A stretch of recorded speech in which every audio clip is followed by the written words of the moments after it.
the Connecticut Real Estate Appraisal Commission meeting of May 14th, 2025.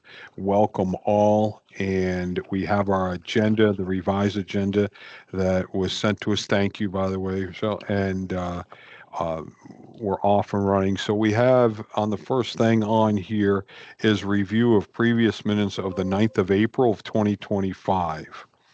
I ask any members of the commission and or staff, are there any edits, revisions, corrections that are needed to be for what was been presented to us?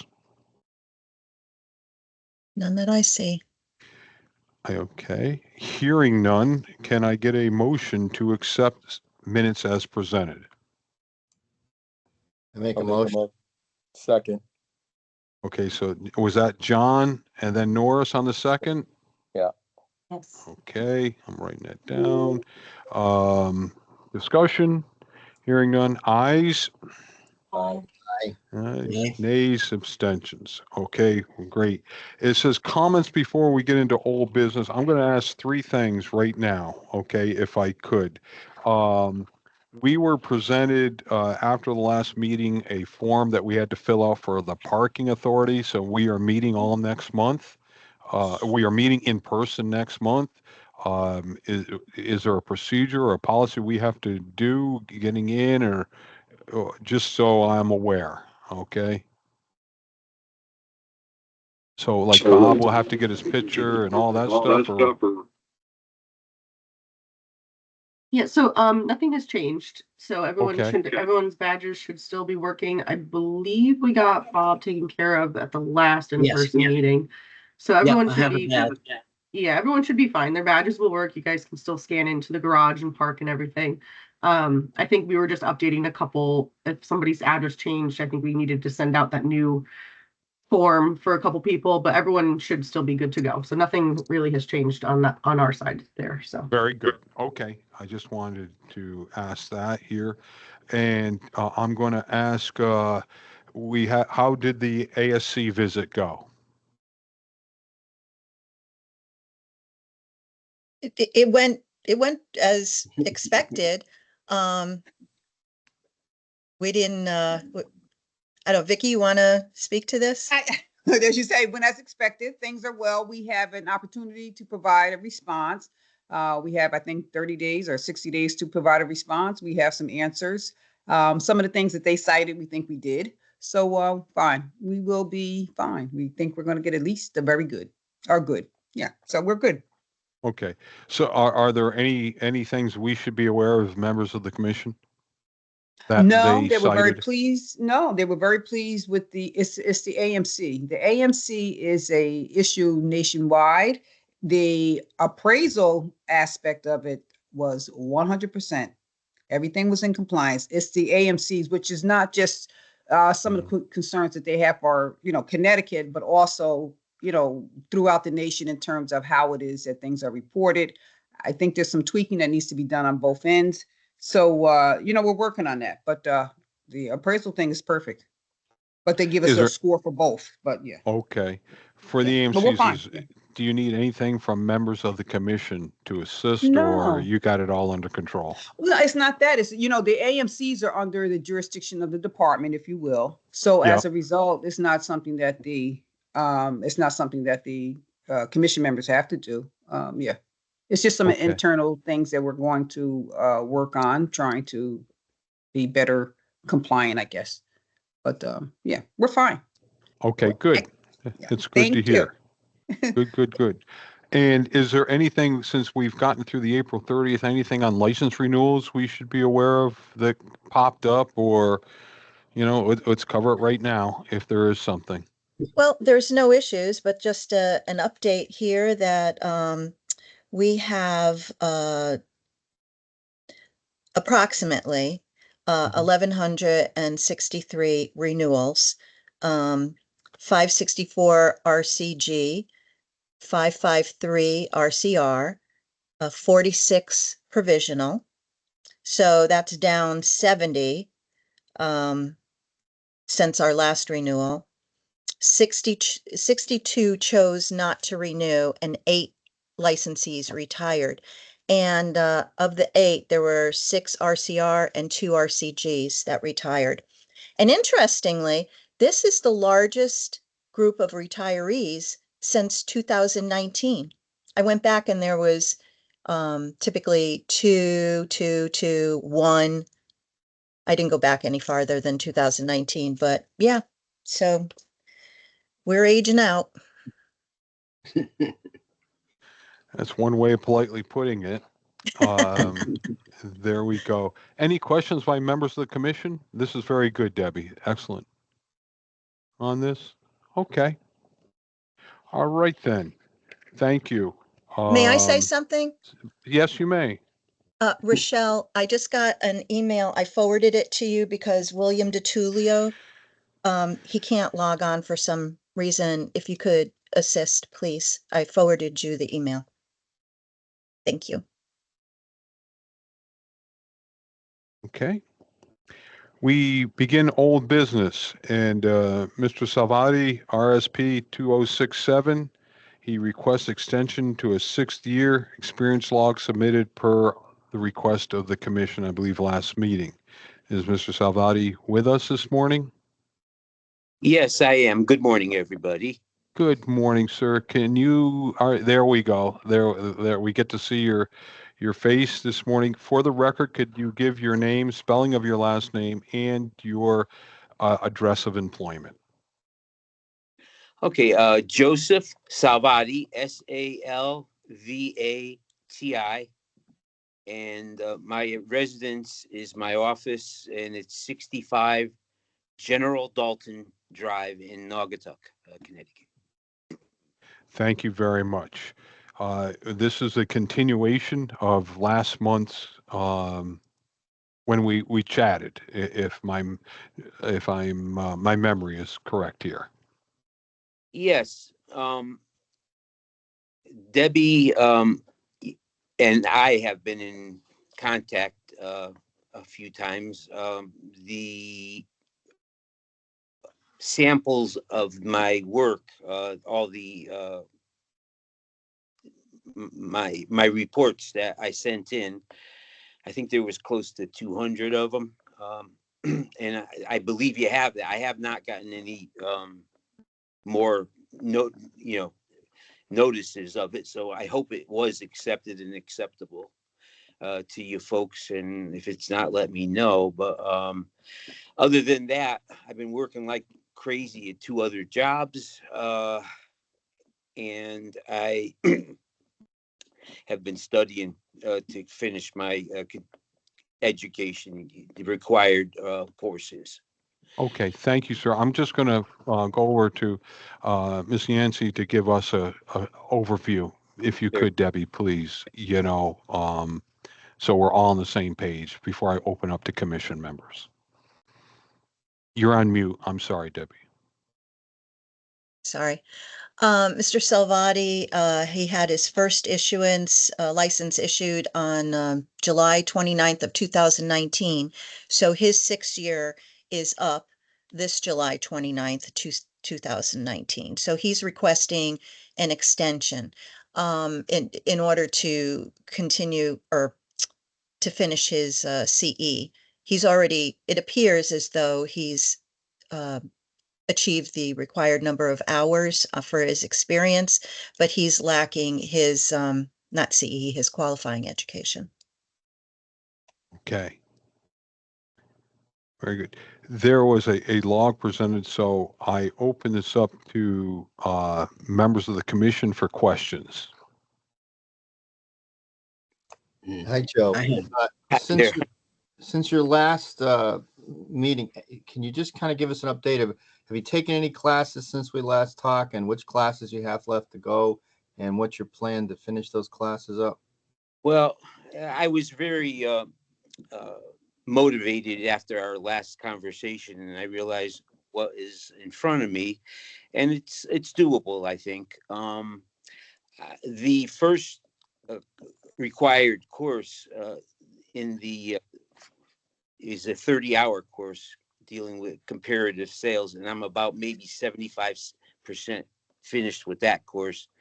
I estimate I'll be done in about another week or so. It's a 30-hour course, and I'm doing all well with it. It's that course it kind of flew by pretty quickly because it had much of the same things that been doing for the last 5 years. They're telling you how to fill out a 1040 form, single family thing, and where to put everything in the report. And so what do you have left for classes after this one? Oh, geez, I don't have the list in front of me, but that was a 30-hour course, and that was the one you had to do before you could move on. I think there's other, it looks like they're almost offshoots of the comparative sale first course. So what's your plan to finish them up though, Joe? What's your time frame? Because we got to decide whether we're not just giving an extension, but how. I have about a little less than 3 months to my license. I think I'd like another 3 months after that if I could, but that would be probably to finish and study. And if I'm correct, I believe I have to do a continuing education. This is the year where we have to requalify for continuing education. So I have to finish that. And they changed the rules. It used to be to, I think, April 29th or so. Now it's December 31st. If I'm we're correct. familiar with that. Debbie, what's he have left for classes? He hasn't provided any of the courses, so he's got all of the courses he needs to take to move up. The only courses that he's completed are the initial courses to get his provisional license. He hasn't completed any of the qualifying education for the RCR.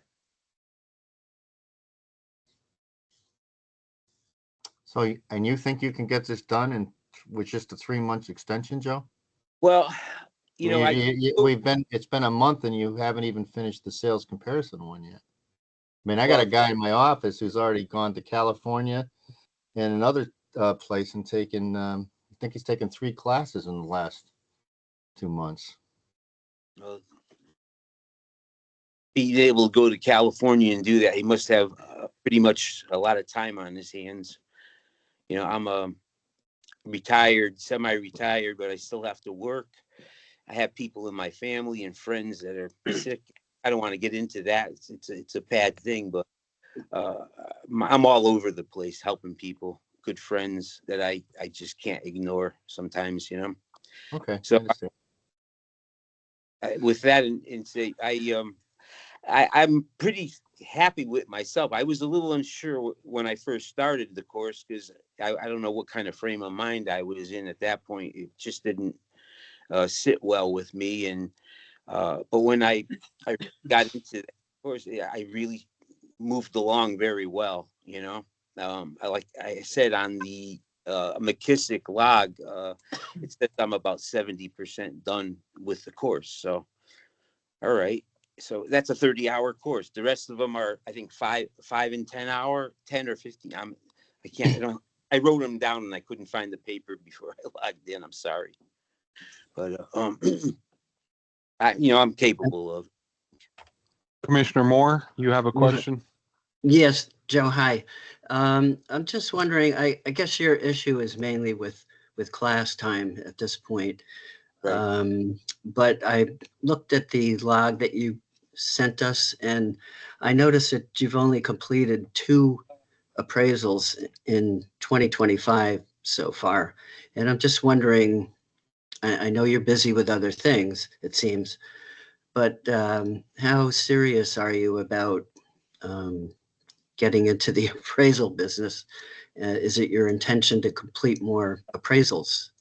Well, I work with appraisal management companies, sir. It's been very slow.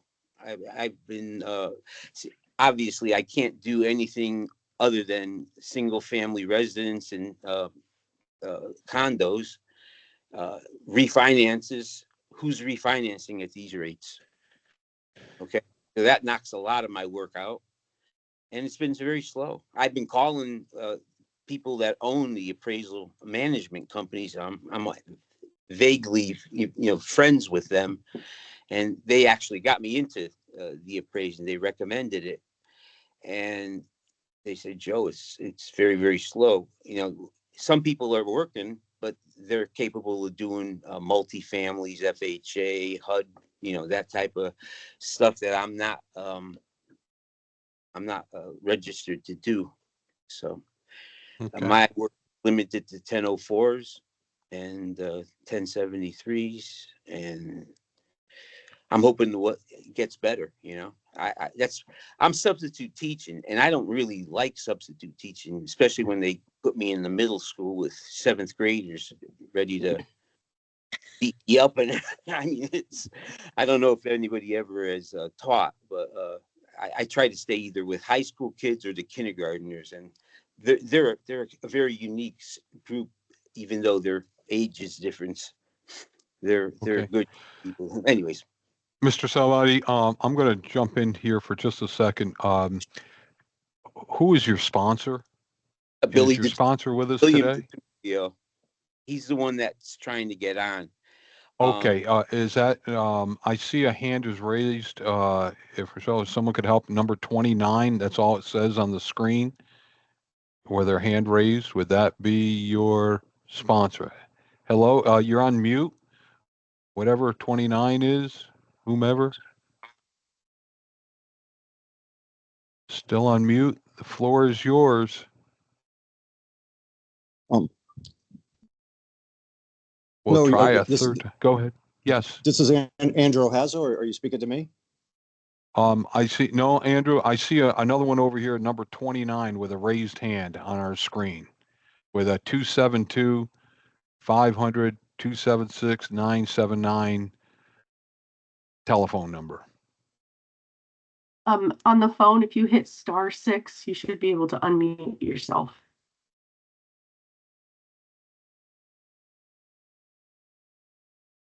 Thank you. Is that really a real number?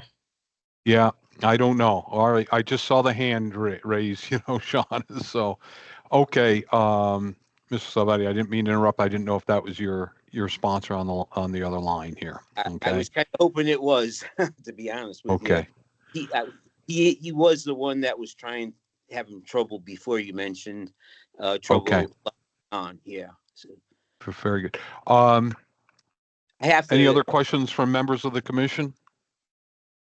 Mr. Chairman, one question. Please, the floor is yours. Thank you. Debbie, what are our options? Well, the options, his license doesn't expire. His provisional doesn't expire until July 29th. So he still has a good 8 weeks to complete these courses if he's nose to the grindstone. We do not meet in August. I would say if he just tries to complete as many as possible in the next 8 weeks, and then come back in July at our July meeting, which will be virtual, and then decide then. Or we could give an extension at this point in time. Correct. Okay. Any thoughts by members of the commission? Thank you, Debbie. Thank you for laying that out. Do I hear a motion from anyone from the commission or any questions? I don't want to cut off any questions. I got a quick question. Joe, you said 3 months. You think you can get the rest of the classes done in 3 months? I have no doubt about that. The 3 months, I'd like to have my license while I'm studying for the test. Also, I figured the time after I finish, I'd like to still be a provisional appraiser when I take the test. You know what I mean? You will be a provisional appraiser. You don't become a licensed appraiser until you pass the test. Exactly. What I'm saying is I wouldn't like my license to expire and not be able to work while I'm studying for the test, I'm thinking, this is to my commission members here, partners. I'm thinking that we give him a 6-month extension, but in that 6 months, he's got to keep notifying Debbie when he passes a class so that we can monitor him. So we're not sitting here again and, at the end of that 6 months and he doesn't have the classes done. So that would be mid-January, John, am I correct? Yeah. Debbie said his license now expires sometime in mid-July, so we'd be mid-January, is that what we're looking at? Or do you want to say January 1st, or how do you want to? I'll say January 30th, because if you say January 30th, or no, you're right. It has to be December. Let's say December 30th, only because I hear you. Only because that way he could have all his, he could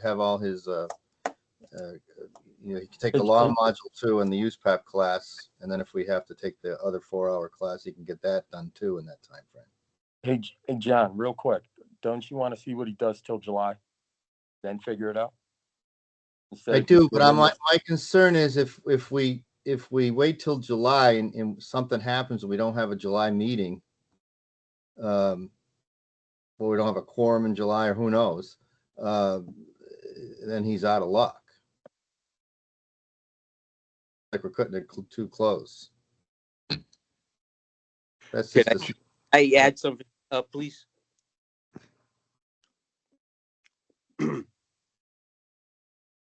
It would probably behoove me to know my destiny of my time frame, where I can, bracket everything out and do everything correctly. So either whatever time frame you decide on, it would be great to know, but whatever, it's up to you folks. Thank you. That's the only other thing considering too is we always have issues on scheduling finding these classes. I mean, if they're all synchronized and online, that's one thing, but if there's anything he's got to take, we don't know what that is, that he can't get 6 months, just gives him a little more flexibility. Do you want to make a motion, John? Well, since no one else has any comments, I make a motion that we extend them to December 30th of 2025, and that he has to continually update Debbie on and provide Debbie by the end of next month. He has to provide Debbie with a schedule of the courses he's going to take and when he's taking them. Okay. Do I hear a second to the motion? Second. I have a second, and that was by Maria. Is that correct? Yes. Yes. Okay, Maria has seconded. Discussion amongst the commission members. Any discussion? Hearing none, then I will call the motion on the floor to a vote. Those say aye. Aye. Aye. Aye. Nays? Abstentions? Mr. Salvati, you have an extension here, and good luck. Very good. I'm very pleased. I intend to actually start sending this whenever I finish a course. I will email it right to Debbie, and she'll have it on file when I. Yeah. What we voted on, Joe, was by the end of the month, you got to get within 30 days, you got to get Debbie a list of your plan of when you're taking those classes. Okay, so that she knows your schedule. And the reason why we're doing this, Joe, is we've had people say, okay, we give them a 3 months extension and everything, and they don't get the stuff done because they don't really have a plan. Life gets in the way. I know you're busy, etc. So please provide her with that plan so that she is on top of it and can monitor it. Thank you. Very good. Everybody Thank you. Thank you so much. Yes. Take care. Thank you. Okay, next on the agenda is RCR applicant Dan Booth, RSP 2119. This is for sample report review. His supervisor is Andrew Ohazo. Is Mr. Booth and Mr. Ohazo with us this morning? I see Mr. Ohazo is up on the screen. Is Mr. Booth with us? Yes. Top okay. left. There we go. There you go. We can see you. Very good. For the record, gentlemen, could you give your name, spelling of your last name, and your business address, please? Mr. Booth, you can start it. Yes. Okay. My first name's Peter, but I go by Dan. Okay. Last name's Booth. Business address is 101 Civic Street. I'm doing a bartending job on the weekend just to pay the bills. And what was the third question? No, and you gave us our address and the spelling of your last name, please. Booth. Thank you. And your sponsor is here as well. I can see him, or I did see him. Oh, there he is. Yes. Sir, the floor is yours, please, for the record. Andrew Ohazo Jr., 258 Hollow Tree Ridge Road, Darien, Connecticut, 06820. And sir, can you spell your last name for the record, please? O''Hazo. Thank you very much, both. Okay. Debbie, would you like to give an overview for everyone here, what we have before us? Well, we have Mr. Booth, who has been a provisional since it looks like October 8th, 2021. He's been before the commission previously. This last time he has submitted reports that he prepared specifically for the commission. And he has all of his qualifying education done. He's got his hours done. He's just waiting for the thumbs up to take the test. Okay, on the experience side, is that correct, Yes. Debbie? Yes. Okay, very good. All right. Members of the commission, do you have any questions for Mr. Booth? I have some. Okay. Sure. There you are, Sean. I'm so sorry. There you go. My screen's popping in and out, so my apologies. The floor is yours. Okay, that's me. You acknowledging me, Jerry? Yes. Okay. I looked at the three sample appraisals that you sent us, and I had just a few questions. It looks like when you take street scene photos that you're not taking the street. The three samples you had, there is a street in the sample, but they're all taken from a front porch or a driveway. But what we really need to be seeing is a scene of the street itself, so we can see, what other houses are in the area, things like that. Is that something you can do? Yes, that's a good question, Bob. I've been here, like Debbie mentioned, since maybe this is my fourth or fifth time. Out of all the times my pictures have had street views, perfect pictures, everything like that. And the main focus that was coming back wasn't really the pictures, it was more the comps and some of the other things. So I kind of mixed it up with a different approach a little bit of doing some of my friends' houses. That way, I mean, what else do I have to lose, It hasn't been working the first couple times. So yes, the pictures aren't 100% great, but that's because I knew they weren't going to a lender or anything. All right. So you were a little more casual with these. For the pictures and the maps and everything like that, casual, just because this is like my fifth or sixth time here, and I have other reports if you guys ever want to see. I could forward them over or anything like that, but my biggest focus was really just being more articulate in my report, kind of slowing down and explaining how I got certain values and different things, and how my comps, how I feel I picked the best comps and how I made the adjustments. Right. Okay. Yeah.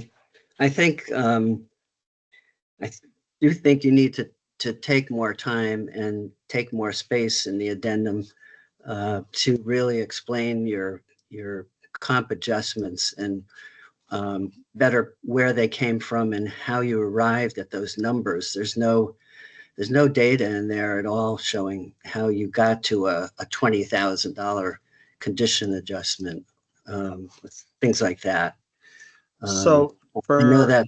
For which property? Well, that's just in general on all your reports. I think you could do a better job of explaining where your adjustments came from.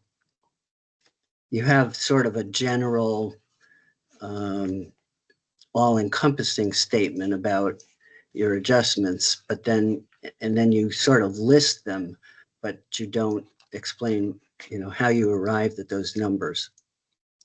For which property are you Again, talking about? Because not all of them have a $20,000 adjustment. No, I just use that as an example, but just in general, on all your reports, I think you need to do a better job of explaining each adjustment.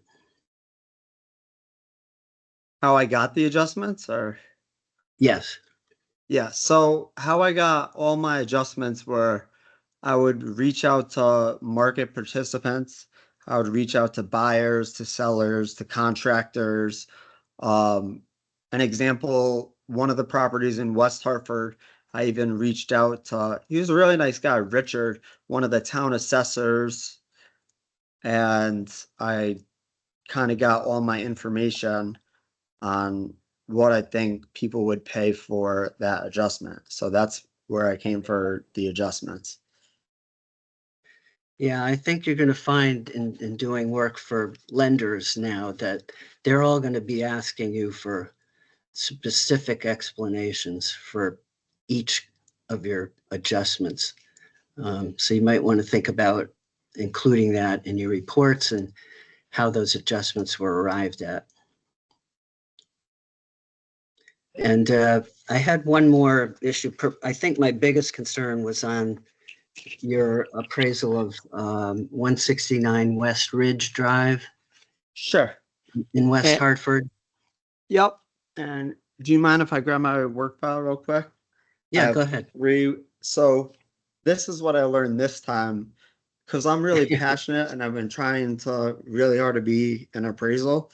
So I have for West Hartford, Manchester, and East Hartford comps that I didn't think were as good as the ones that I picked. So that's good. That's good. So what was your question?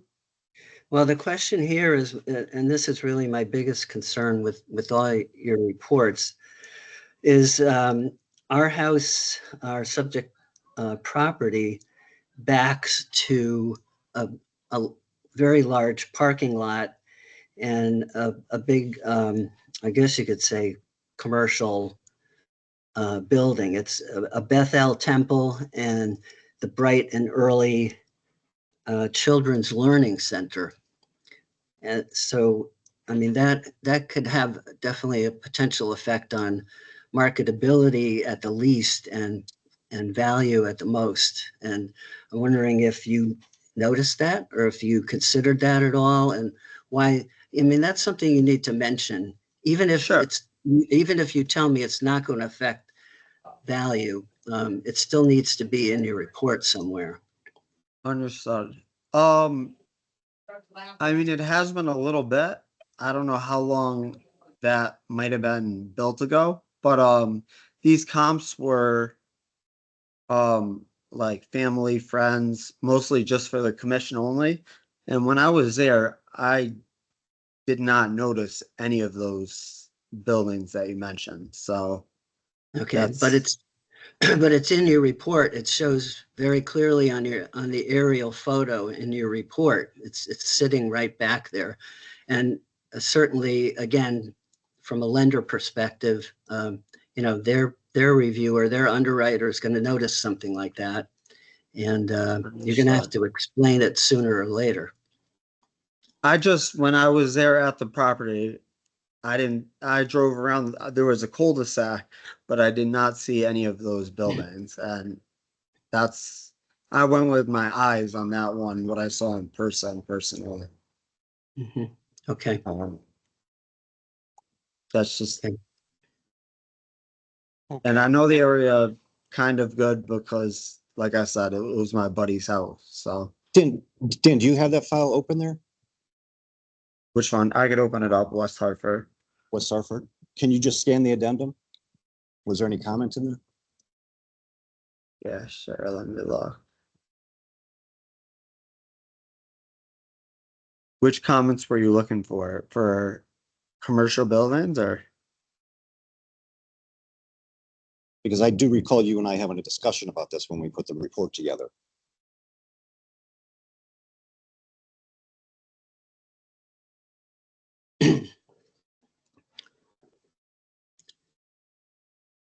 You know, again, even if something like that is, Yeah, sorry. even if something like that is evident in your report, you need to notice what you're sending off to a client. The client's going to notice that. And even if, as I said, when you were, as you said, when you're in the backyard, maybe there's nothing that you noticed.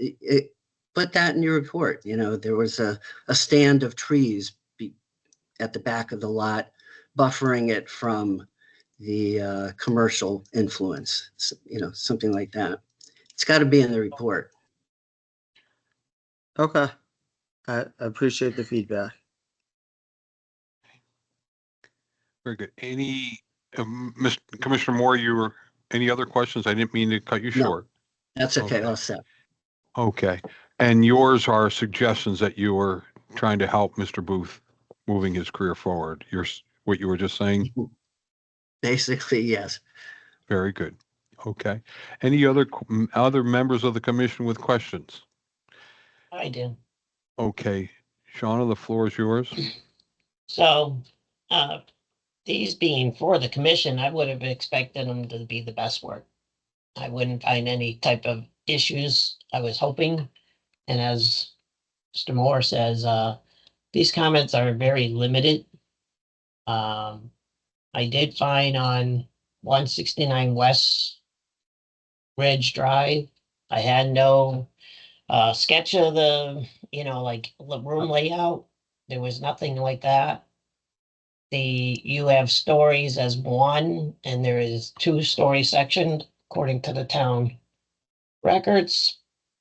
So I wasn't sure why you have 1 story when the town has 2. You use the cape instead of just using split levels when there's plenty of them. You also have a 4-bedroom with no 4-bedroom comp. And all these comps were 3 months prior with no comment about time. If no time adjustment needed, there was no comment about that. So those are my questions. Well, if there's any specific comps or anything like that, I have it in my work file. If there's a specific property that you're talking about. Well, why wouldn't you have a 4-bedroom comp? Because there was nothing, when I did do the sales, there was nothing that indicated that people were willing to pay more money for a 4-bedroom versus a 3-bedroom in West Hartford. By putting it in the report, you would verify that. And there's no comment to that.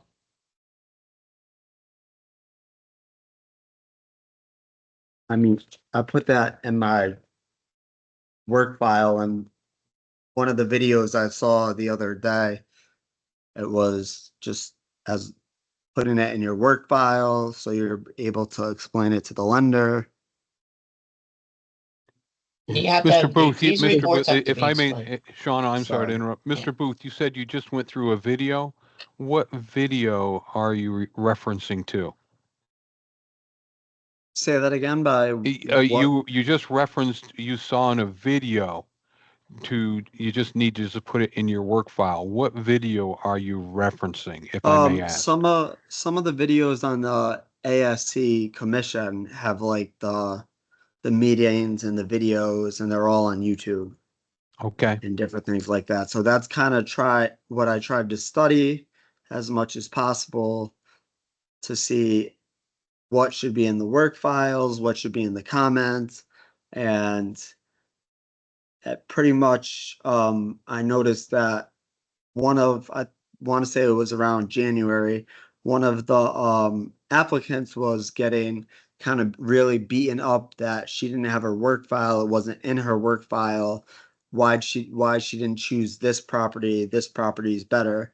So I decided to go the route of making all the worksheets and having a reason or an explanation of why I picked a certain property over another.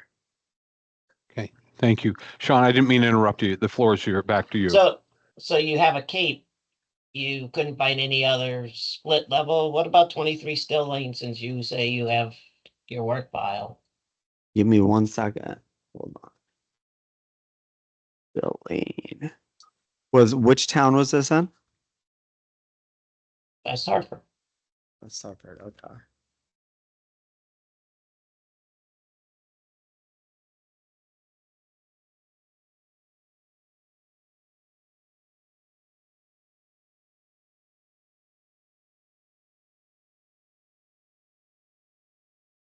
Still Lane, I put, it was a split level with similar age, 1 fireplace, 2 bath, not 2.5, 8 rooms, 4 bedrooms, but it needed a lot of upgrades, no comparables because of a lot of mechanical issues. This is according to the MLS, and not sure what was in the lower level. So upgrades were too expensive, and not just the kitchen, the bath, but mechanical, plumbing, and heating as well. Don't you think that like 4 bedrooms and the same style of home, you can adjust for the condition you have in your other reports? It kind of shows what that type of property is, right? I mean, I think that was more of a, like you said, a condition more than a quality, where doing things like a full kitchen, extensive mechanical, plumbing, heating, mechanical, it would be a lot more than 20,000, and it wouldn't be close to the subject property. So, and I have one more, I guess, technical question. On this property, you say all these sales were weighed equally. You consider all these very similar, even though the style is different and you have different baths? There wasn't one that was better than the other? For which property? I'm on the West same Hartford again? property. I'm on the same Okay, property. sorry. I just want to double Yeah. check. Hold on 1 second. I'll pull it up.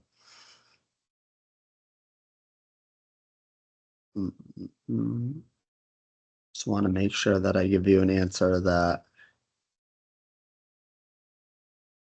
So your question was There's that not one comp that's better than the other? You said they're all equal. they're all in the range of what the market value would be. So they're pretty much equal. One is 450,000, the other is 471,000. It's not based off the value. Which comp is more similar to your property? I mean, there's a 3-bedroom. They almost all have the same exact square feet. They're all pretty much, one's 60 years, one's 63 years, the other's 64.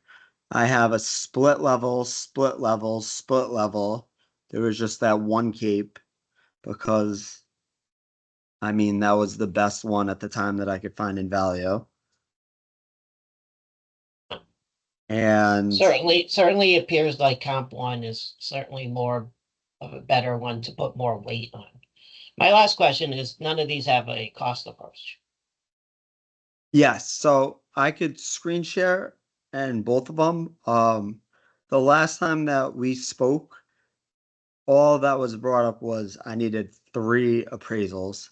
And speaking with my sponsor, he said all I really had to do was a summary appraisal versus one that you'd send to Fannie Mae. So as you can notice, it's almost this GPAR and everything like that. It's a completely different form.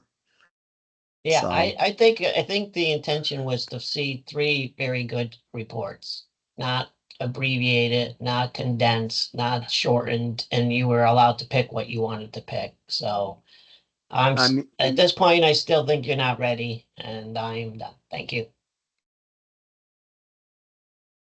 Okay. Any other comments or thoughts from any questions for Mr. Booth from the members of the commission?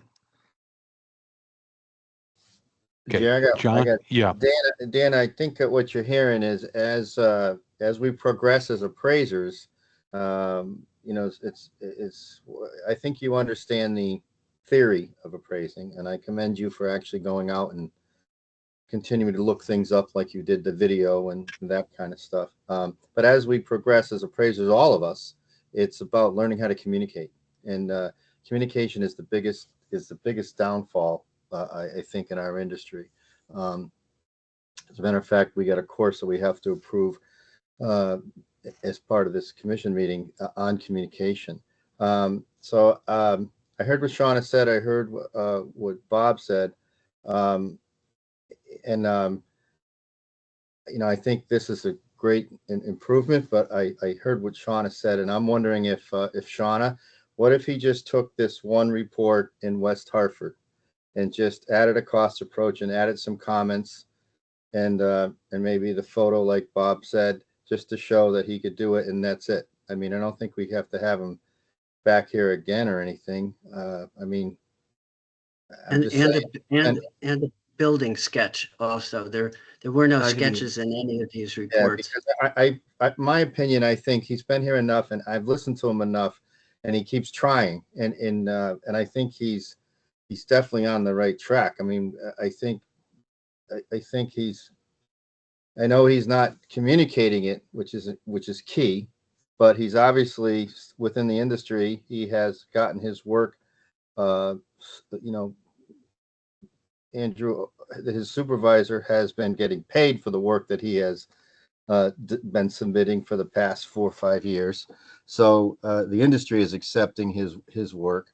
So I don't know. I just I think asking him to come back with more work is just not appropriate. I think maybe just asking him to enhance this one report. If you guys aren't satisfied and no one wants to make a motion to approve him today, I think that would be sufficient, and that's enough out of me.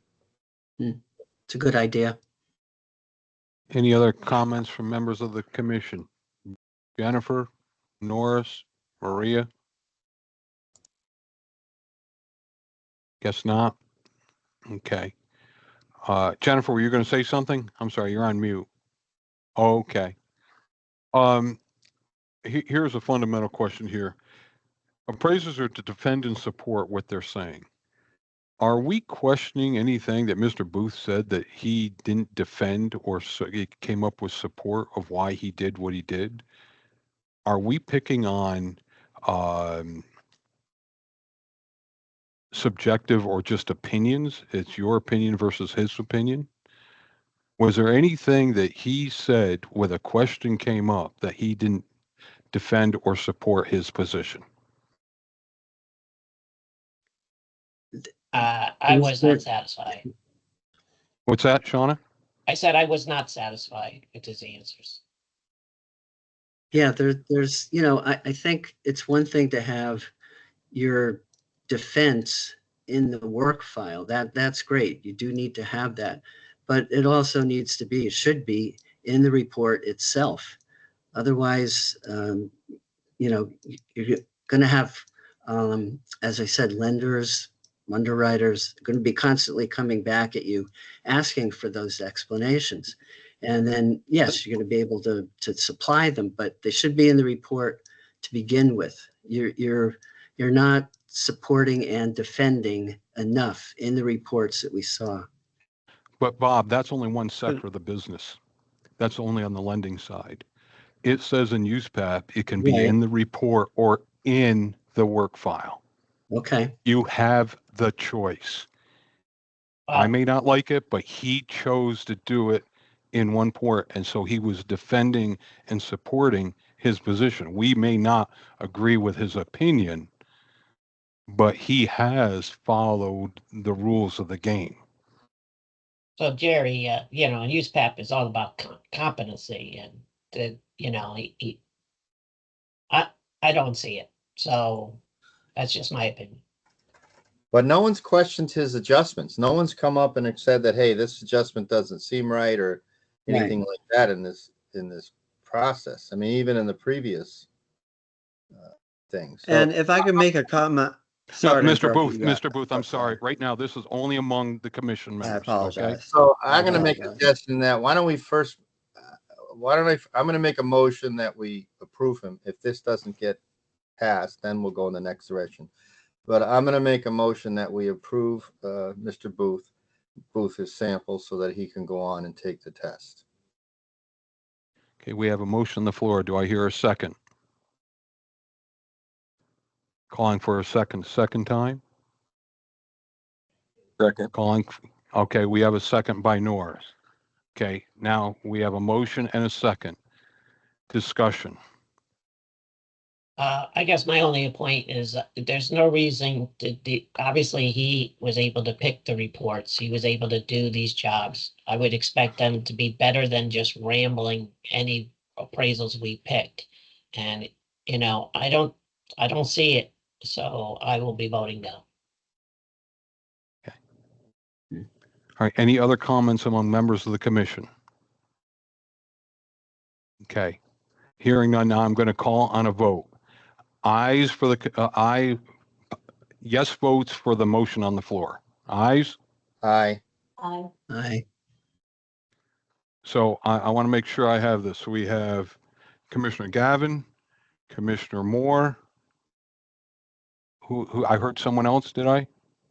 Me, Maria. Commissioner Jen. And Jen. Okay. Nays? Aye. Nay.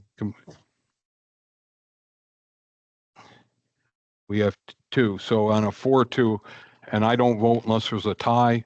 So the motion now moves forward or has passed. Okay, so that on a 4-2 vote, Mr. Booth has now moved forward. The next step, Debbie, is what? I will contact our liaison to add him to the list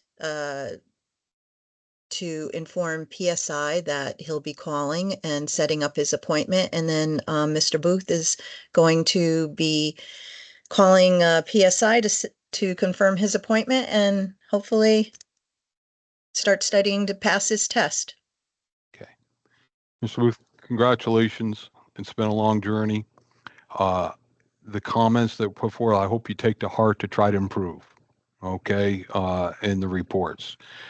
We really hope we see you on positive things. We hope we never see you in front of the commission because someone's made a complaint. I say that to everyone coming through. But it's been quite a journey, and the journey never ends in trying to get better. So I wish you nothing but the very best. Okay? You're on You're mute. on mute. You're on mute, sir. Dan, you're on mute. Yeah. There you go. No, he's still okay. Oh. I was Yeah, just there going to you- say thank you very much, Jerry. I appreciate it. And Okay. thank you, Bob, too, for the constructive criticism. I appreciate that as well. Okay. Good luck, Thank you. Dan. All right, good luck. Thank you. Moving on in the old business, RCR applicant Roxanne Belter Lee, RSP 2095, sample report review, Supervisor Joanne Aniseldo, RCG 1269. Are both of them with us this morning? I see Ms. Lee, good morning. Good morning. Okay, could you please give your name, spelling of your last name, and your place, the address of employment for the record? Sure. Roxanne Belter Lee, last name Lee, L-E-E, place of employment and saldo appraisal services, 254 Savin Ave, West Haven, Connecticut. And your sponsor is with us as well. Yes, Good she's morning. Good morning. If you could give your name, spelling of your last name, and your address of employment, please. Joanne Ansaldo, A-N-S-A-L-D-O, Ansaldo Appraisal Services, 754 Savin Avenue, West Haven, Connecticut. Thank you very much. Debbie, if you could give us a quick overview of where we are here this morning. Well, Roxanne is here to discuss the sample reports that she submitted to the commission. She's all set with her qualifying ed and the number of hours that she needs to provide. Okay. We have the sample reports reviewed before us. Questions by members of the commission?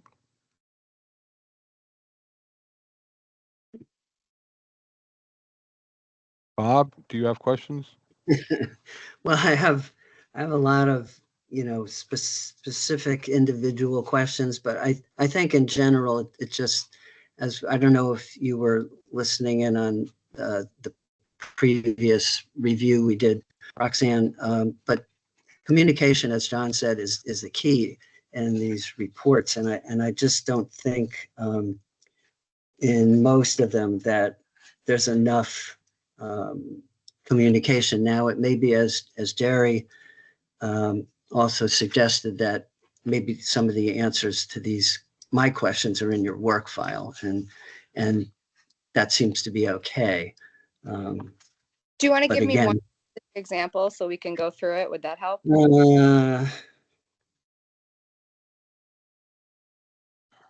Okay, let's say 30 Sharon Road, apartment 8.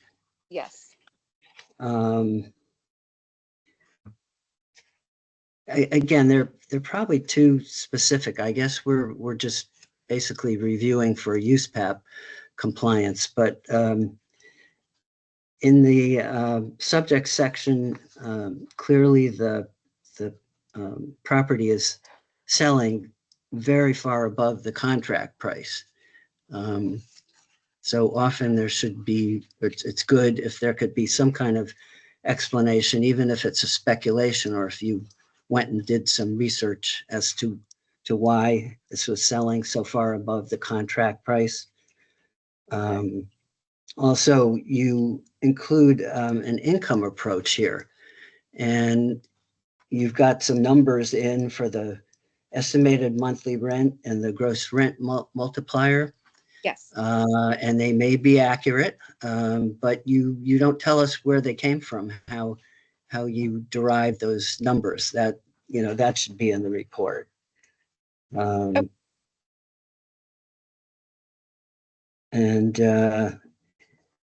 I had a problem in general in most of your reports, in your addendum, where you label a section intended use, but then you go and you only say within that section, your comment says the intended user of the report, but then you say you give us an actual use and not a user in the comments at all. And again, as with the last appraiser, I don't think you give us enough of an idea about where your adjustment numbers come from. That's, just one, for example. Okay.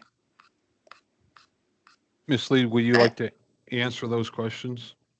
Sure. So they are used. I'll go back first to the part about the rent and the income. So that is used by looking at MLS for the other units in that complex that were rented. So while there isn't necessarily a natural way to put that in the report itself, it is in the work file. But I do understand that your point is in the addendum, there is a place where I could make an additional comment in order to state that, so that they would know that it's in the work file, and that's how I got to the conclusion. I think that's what you're implying, right? Yeah. Okay, yeah. So having that additional comment, not just adding it to the work file, and even though it's become second nature to me, pull from MLS, pull this income, see it with this research, the lender can't necessarily read my mind, and you think that having the additional comment and the addendum would make sense in the work file. Exactly. Okay. Yeah, you can't have enough information in your report. I know you probably think you do. You sometimes you have to put too much in. Right. But as John said with the last review we did, communication is is key. And as much as you can put in the report, it's going to save you time in the long run if you can put information in the report on the front end so that you don't have to go deal with it after it's been submitted on the back end. Okay, I understand that. I think that's a very valid criticism and I appreciate it. Bob, do you have other questions or? No, I mean, my comments on any other reports would be pretty much the same. So Okay. I'm good. Are there any other questions from members of the commission?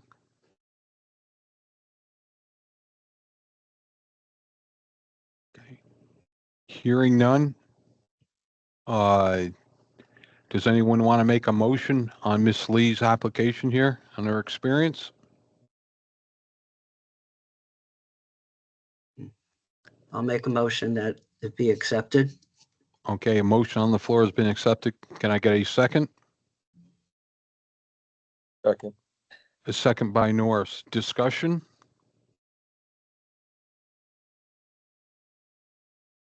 Hearing no discussion, I will call the motion to the floor. Ayes? Aye. Aye. Aye. Aye. Nays? Abstentions? Congratulations. Oh, Thank you very much. thank you. Okay, you will then, reach out to Debbie, or Debbie will let you know what the next process or steps are in moving forward with your, the process that seems to never come to an end, but you're getting that much closer. Okay? Thank you. So I Debbie, the floor is yours if you want to communicate at this time. Hi, Roxanne and Joanne. I'll be contacting both of you later on once I confirm with our liaison that she's on the list to be sent over for PSI. Okay? Thank you, Congratulations. everybody. Thanks. All right. Thank Appreciate you. it. Be Have well. a great day. You too. Bye-bye. Very good now. Take Bye. care. Okay, that takes care of our old business. And now we have new business, an RCR applicant, Catherine Hamlin, RSP 216A, sample report review, Supervisor Carl Mizak. Are Ms. Hamlin and Mr. Mizak with us this morning? Yes, I'm here. Okay, Hi, good are you morning, yes. able to get on the screen, please, or open up your camera? My camera should be on. It's on my screen. I see you. There we go. I see. I'm sorry. Thank you. Okay. And for the record, could you please spell give us your name, spelling of your last name, and your address of business employment. Yes, my name is Catherine Hamalian. The Hamalian is Hamalian, and my business address, home address, is 92 High Street, Milford, Connecticut 06460. Thank you. Mr. Mizak? Hi, good morning. Yeah, I'm sorry, I do not have a camera on this computer, but it's Carl with a K, Mizak, M-I-Z-A-K, and my address, I also work from home. We both work for Wells Fargo, but we work remotely. My home address is 37 Killian Avenue in Trumbull, Connecticut, 06611. Okay, and I apologize to you both for mispronouncing your last names. Okay. I'm at the first. Debbie, could you give us a level set of where we are this morning? Well, it appears that Catherine has completed all of her qualifying education and the number of hours needed for her RCR license. Okay, And we're she's here first. I'm sorry. Go ahead. Go ahead. I didn't mean to cut you off. Yep, and she's here for her sample review, the 3 reports that were submitted. Okay, very good. There's someone on the members of the commission would like to start. What will happen here is we will be asking questions. Yes. Catherine has her hand up. Yes. Yes, I wasn't asked for samples. No. So there haven't been samples that have been Yes. submitted. You're right. You're Okay. right. I'm The sorry. experience Her log experience review, log. Her Yeah, experience. okay. Thank you for that correction. Okay. Yeah, I was thank you. sweating. Yeah. Okay, so we're here to review your log, approve your log, and then ask for samples. Is that correct? Yes. Very Yeah. good. Okay. All right, so we're going through, do we have, the hours are totaling up? Because I have it printed out right here. You know, I get tired of looking at computer screens all the time. So, we have enough hours here Yes. that appears. Mhm. Okay.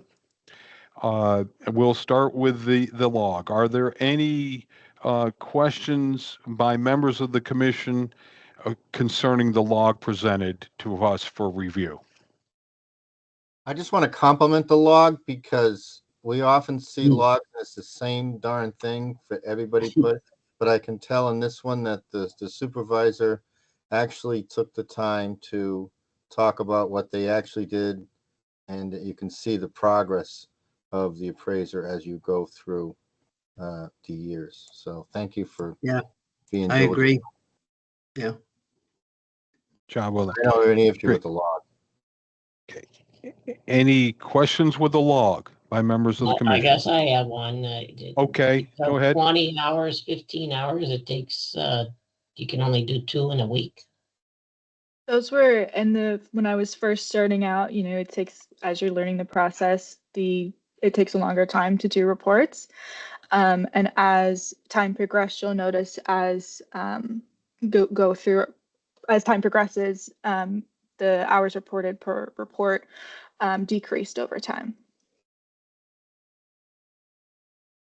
due to the learning process. Well, I do see that there's still 10 hours, right? Your last ones are 10. I Yes, appreciate somebody taking their time to do it, but that seems very excessive to me at this point. Okay. Any other questions pertaining to the log? Hearing none, can I get a motion, one way or the other, on the acceptance of the log as presented? I make a motion that we accept the log as presented in comments to Shauna's comment, which I see what she's saying. We're going to find out when we get samples if she's there or not. But I make a motion that we accept the log as is. Okay. I second. Okay, Bob, second. Discussion? Hearing none. Ayes? Aye. Aye. Aye. Nays? I'll be a nay. Okay. Abstentions? Okay, so the log is accepted. Okay. Now, the next thing we have here is to pick samples. Members of the commission, are there any reports that you would like to see presented for review of the experience for Ms. Hamlin? I had a few picked out so that we got a sampling of a single family condo and multifamily. I don't know if you picked any out, Shauna. Bob will begin if you have 2 or 3, and then I'll move right over to Shauna, and then between the two of you, or any other members of the commission, if you have something you would like to add in the review, please go ahead. Okay, I'll give you my few. The first is 95-97 Ashley Street in Bridgeport. Multifamily. 10 Rocky Field Road in Westport, single family. And 37C Happy Hollow Circle in Stratford, condominium. Okay. Debbie, you're making note of these as well? Okay, you're on mute, just to let you know. Okay. Okay. Yes. And Ms. Hamlin, you've noted those 3? Yes. Okay. Shauna, did you have others to add? No, I didn't accept the report with the logs. No. Okay. Are there other members of the commission suggestions? Kate, are there any of them? I think I'd like to see one of her most recent ones. So we could see her most current work. So I guess that would be, The single family, John, that I suggested was done in February of this year. Did you want something more? no, that's current? okay. And then maybe some, is one of those have a cost approach in them?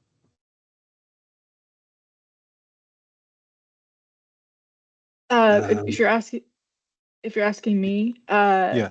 the cost approach hasn't been developed in reports that I've submitted based on requests from the lender. So I do not have, I have site values reported for various as a part of the cost approach for properties where it's deemed appropriate from the lender. But full cost approach has not been developed in reports that I've submitted. May I make a suggestion? Could you pick one of the reports that were presented here or anything on your log and expand upon it and then submit that? So we can see that you know how to do a cost report. So for example, I'm just going to say you did in December, was it Lamplighter Lane in Fairfield? A single family home there in December of 2024. If you could do that one and expand that to include a cost approach, if you could, please. Sounds good. Okay. Any other reports, folks? Hearing none. So those, once you've done that, those will be submitted to Debbie, at the state, and then she disseminates it to all members of the commission. Are there any other suggestions? Anyone want to see any other sample report? Hearing none, I think, Debbie, is there anything else we need to make sure that we have all the bases covered? We're good? We're good? Okay. Very good. So then what will happen is when you can get that over to us, it will get disseminated and you will be then put on the agenda for the next meetings. Just to let you know, we do meet in June, we do meet in July. We typically don't meet in August. I just want to let you know ahead of time. If you happen to get everything taken care of and it gets, put on the meeting for the next agenda, then we will look at it here. But I'm just going to try to give you a heads up that we don't meet in August. So if there's anything time sensitive in your career or, timeline with licensing and so forth, you're aware of that. Okay? Sounds good. I expect to have these over in the next month. Okay. Do you have any questions for us? Not at this time, no. Okay. Thank you for your time and look forward to seeing your reports. Thank you. Thank you. Thank you. Bye. Okay. I look and it's 9:42. I know it says legal. We have a hearing at 10, but we're going to move over that because we still have coursework to go over here that were presented. And in the agenda, Debbie, again, I want to say thank you to you of sending over so much details on so many of them here. It keeps me awake at night on some planes, so gives me something else to look at and read and so forth. But I open it up. We begin with AAL 1407 and I show we go to AAL 1417. Do I have that's our entire agenda, correct? There's nothing that I'm missing? No. Okay. Okay. Are there any questions by members of the commission on those reports or those, Make a motion to approve all the courses presented. Okay, Sean has made a motion to approve. Do we have a second? Second. Okay, and was that Maria? Did you get that in? Okay, Maria has second. Discussion. I got any discussion? Go ahead. I got some issues. So on AAL 1410, he puts in that he's licensed, but then if you go to the bottom of, I'm talking about the instructor's resume, it expired in, I think it's 2022. Can we just confirm that he's got a current license, or does that matter? That's just one issue with that class. Otherwise, I don't have a problem with that class. And then on the AAL 1411, the mold of growing concern. I know we've approved this before. So I was wondering, Deb, the link that came with it, my link didn't work to pull that up. Did anybody else pull up the link to that mold class and go through it? I did not. Yeah, I did, John. I thought it looked okay. Okay, so that's okay. And then the one that I have an issue with, though, is advanced appraisal review. I have an issue with this because if you go to the slides of the class, they look like they're done by, they don't look professional. And when he goes in to discuss standard one, you have the examples are the standard of a mile, the measurement standards, and he gives a definition, I think, of a mile of a weight, and then it goes into standards 3 and 4. And the class is about doing review work, and I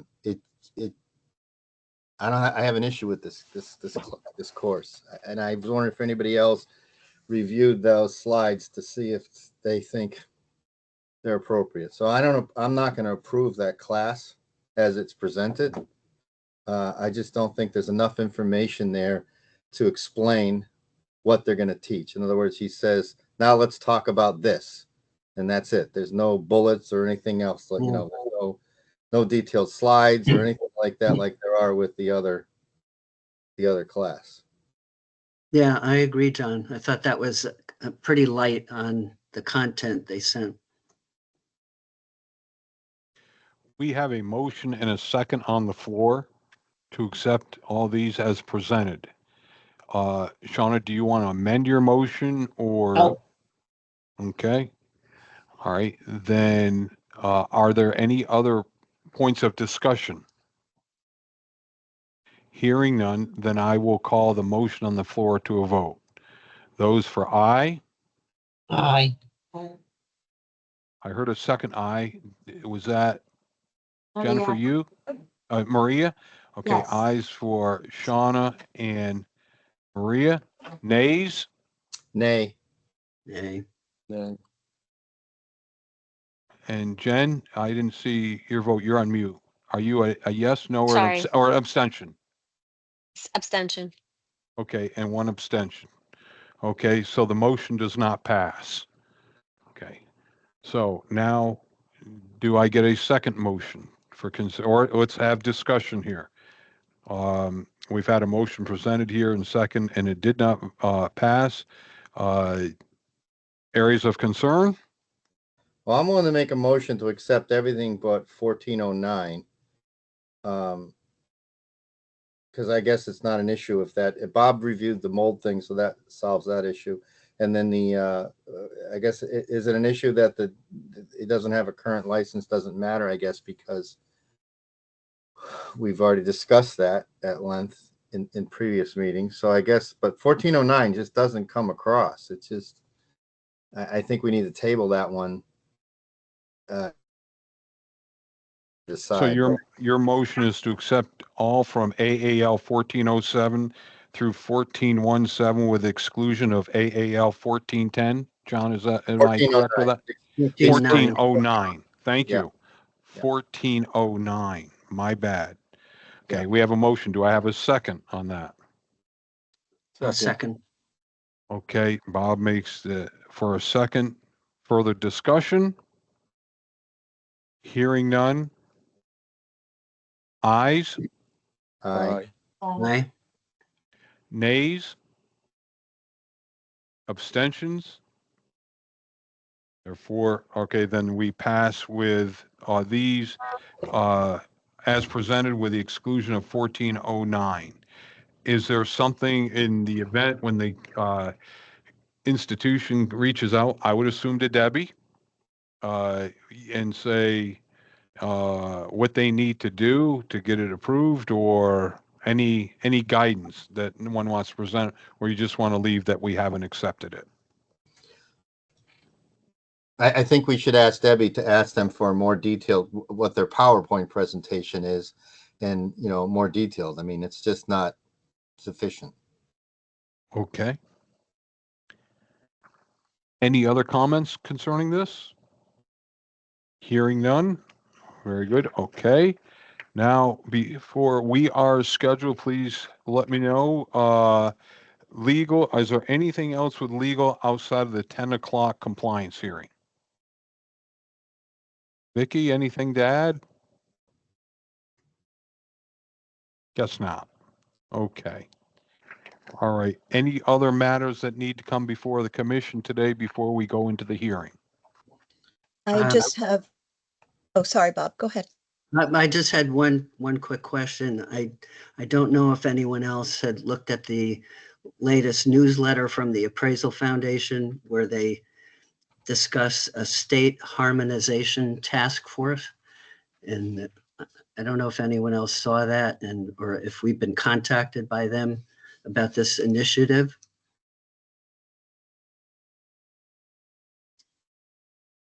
Go ahead, Deb.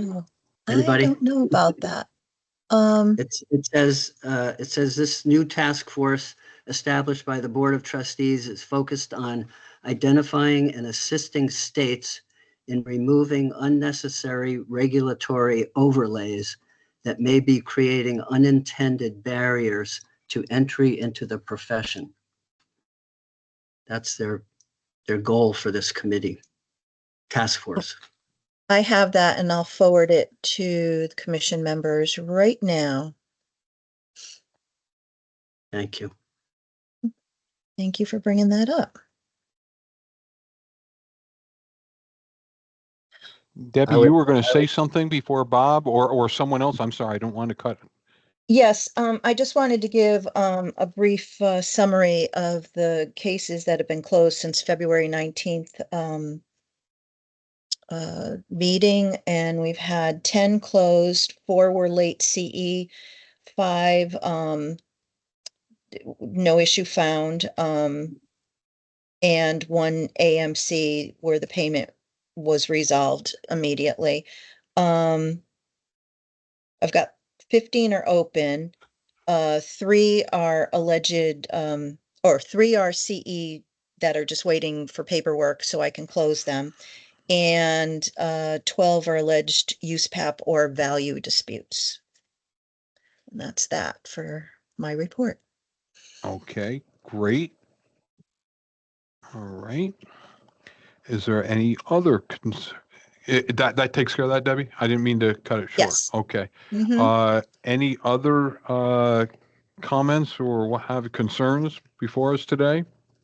Any word on the 4-hour class is there any word that any of them getting approved? Because that came up in a class I took. People were asking me about that. The bias class.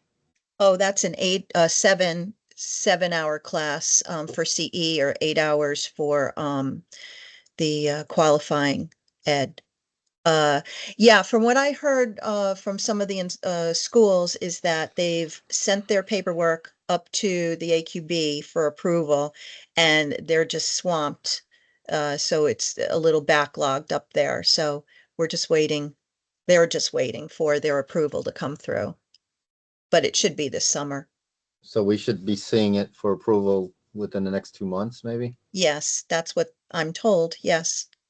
All right. Just due to a backlog up at the AQB, going through the course and giving their approval. So what are they going to do? Is any talk that it's going to be a 7-hour class with a 1-hour exam or something? Well, that's what the first course is. The first time anybody takes this course, it's a 7-hour course. For CE, it's a 7-hour course with an optional 1-hour exam. If they choose to take the 1-hour exam, then that will count as an 8-hour course towards their CE. For qualifying education, it's always going to be the 8-hour course, which includes the 1-hour exam. After this time around, right now it's this for CE, it's a 7-hour course. So we only have to take 7 hours. We don't have to take the test. You don't have That's to take correct. a test. You can choose to take the test. You'll get credit for the test if you choose to take the test. But if you use it for CE, you do not need to take the test. And then after that, in subsequent years, it'll only be a 4-hour CE course that's required. But the first time anybody takes it, it's going to be a 7-hour course. And you have to be careful too, to confirm with your school that this is the correct course that the AQB requires, because there are many courses in other states that we see coming in for, equivalent CE that have a similar name, and, like bias, a 4-hour bias, 4-hour fair housing. It specifically has to be the course that is approved as mandatory from the AQB. So just double check. That is going to be a lot of the confusion. This fall is going to, Debbie has made it very clear. I think this is the second time I've heard you, say that. She can say it 24 more times, and she's going to probably have 60 more of those questions between Labor Day and the end of January. It's going to be an unfortunate mess, no matter what we're doing. It's just take our patience pill. We shouldn't have to worry about it, but that's reality. Okay, it's and then, John, what happens then once you get through that, my understanding, then your next time is where the 4-hour thing starts to kick in. Okay. And all these other, for the last 2 years, well, really 4 years, I've been taking different states, what have you, some are 7, some are 4, what have you. All those are like, I hate to say, never existed. They do for their thing until now how the law, gets changed over in each individual state. So I will tell you, it's going to be an administrative challenge for Jeff and Debbie and whomever, are taking care of this. I don't wish it on anyone, but I'm afraid you folks are going to have it. Okay. So. Any other things? Does that answer your question, John? I didn't mean to. Yeah. I got to teach the law module in June, so I wanted to get that down. Yeah. Because I know it's probably going to come up, and I don't want to miscommunicate. So thank you. It's an evolving. Any other matters to come before us before we move over to the scheduled hearing? Hearing none, then I will move this over to Vicky and legal for the compliance hearing, and Vicky, or whomever, Vicky or Debbie or Jeff, who is running here, the floor is yours. Hi, good morning. This is a hearing relative to a continuing education audit that was done. There's a request by the respondent licensee who is here, Miss Eve Moss, to ask the request to come before the commission regarding reporting our findings to the National Registry. The department will begin with this hearing and then allow Ms. Moss the opportunity to be heard. Okay, very good. May I ask that a few general rules here. Attorney Bullock, you will be representing and be from the state of Connecticut putting the case forward? Yes, I will be representing the state of Connecticut, and I'll start with some housekeeping matters before I begin with the questioning of the first witness, which is our only witness, the examiner. Okay. And Ms. Moss, good morning. Just for the record, can we get your name, the spelling of your last name, and your address of employment? It's Eve Moss. Last name is spelled Moss. And the company is Clarendon, and the address is 410 Superior Avenue in Cleveland, Ohio, 44114. Okay, thank you. Will you be having any other witnesses or people on your behalf speaking at this commission, at this hearing this morning? No, I will not. It's okay, just myself. Thank you. I just wanted to get certain things so I understood what was going on. Okay, I will turn this back over to Attorney Bullock. Okay, thank you. I'm going to begin with the housekeeping matters, and I'll ask our hearing coordinator, Rachel, she could bring up the exhibits. The first one would be a copy of the department's complaint.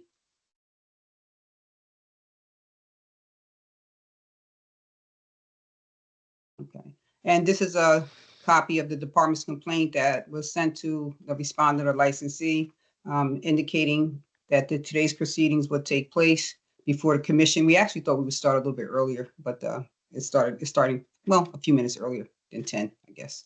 And on the last page of the complaint, I believe is the renotice or the notice requirement, the hearing notice requirement. I apologize, excuse me.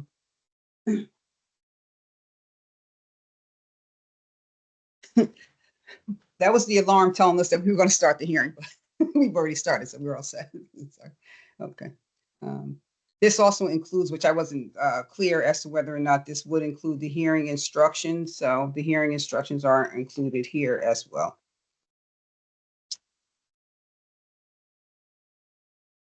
I would offer this if there's no objections as the department's exhibit 1. Okay.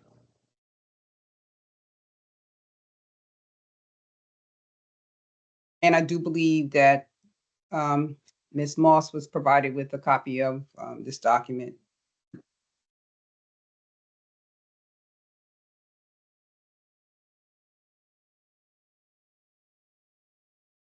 Ms. Moss, is there any objection to this document going in as exhibit 1? No. Okay, thank you.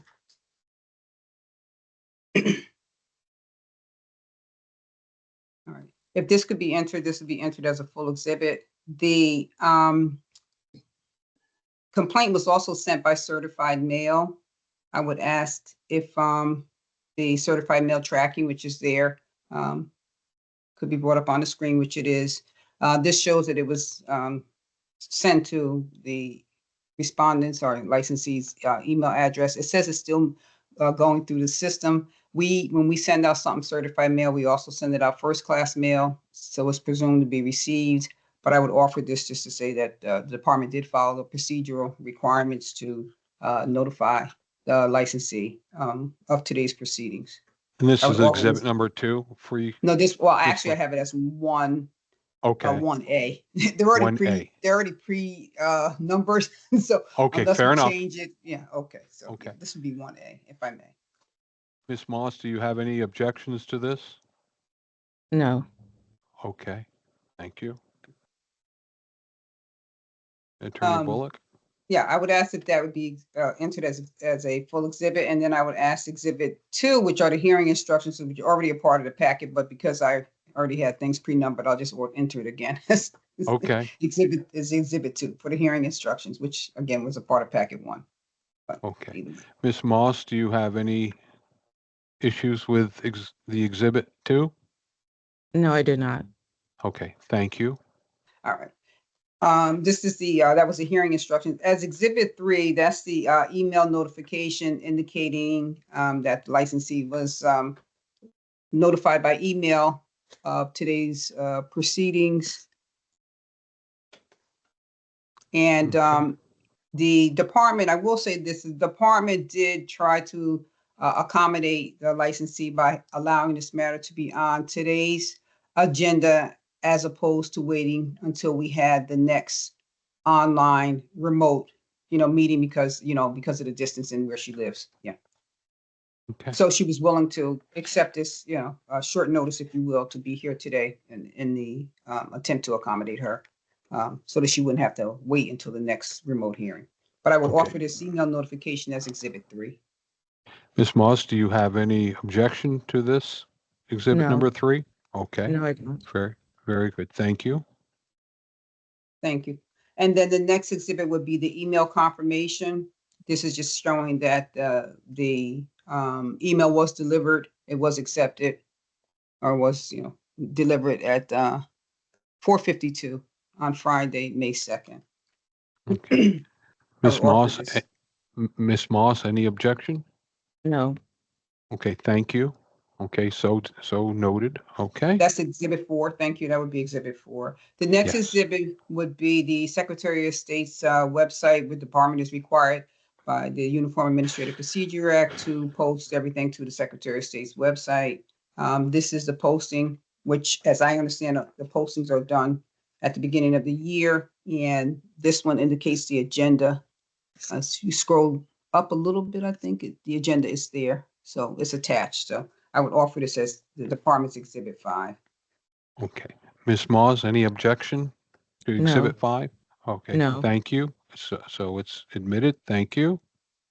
Okay.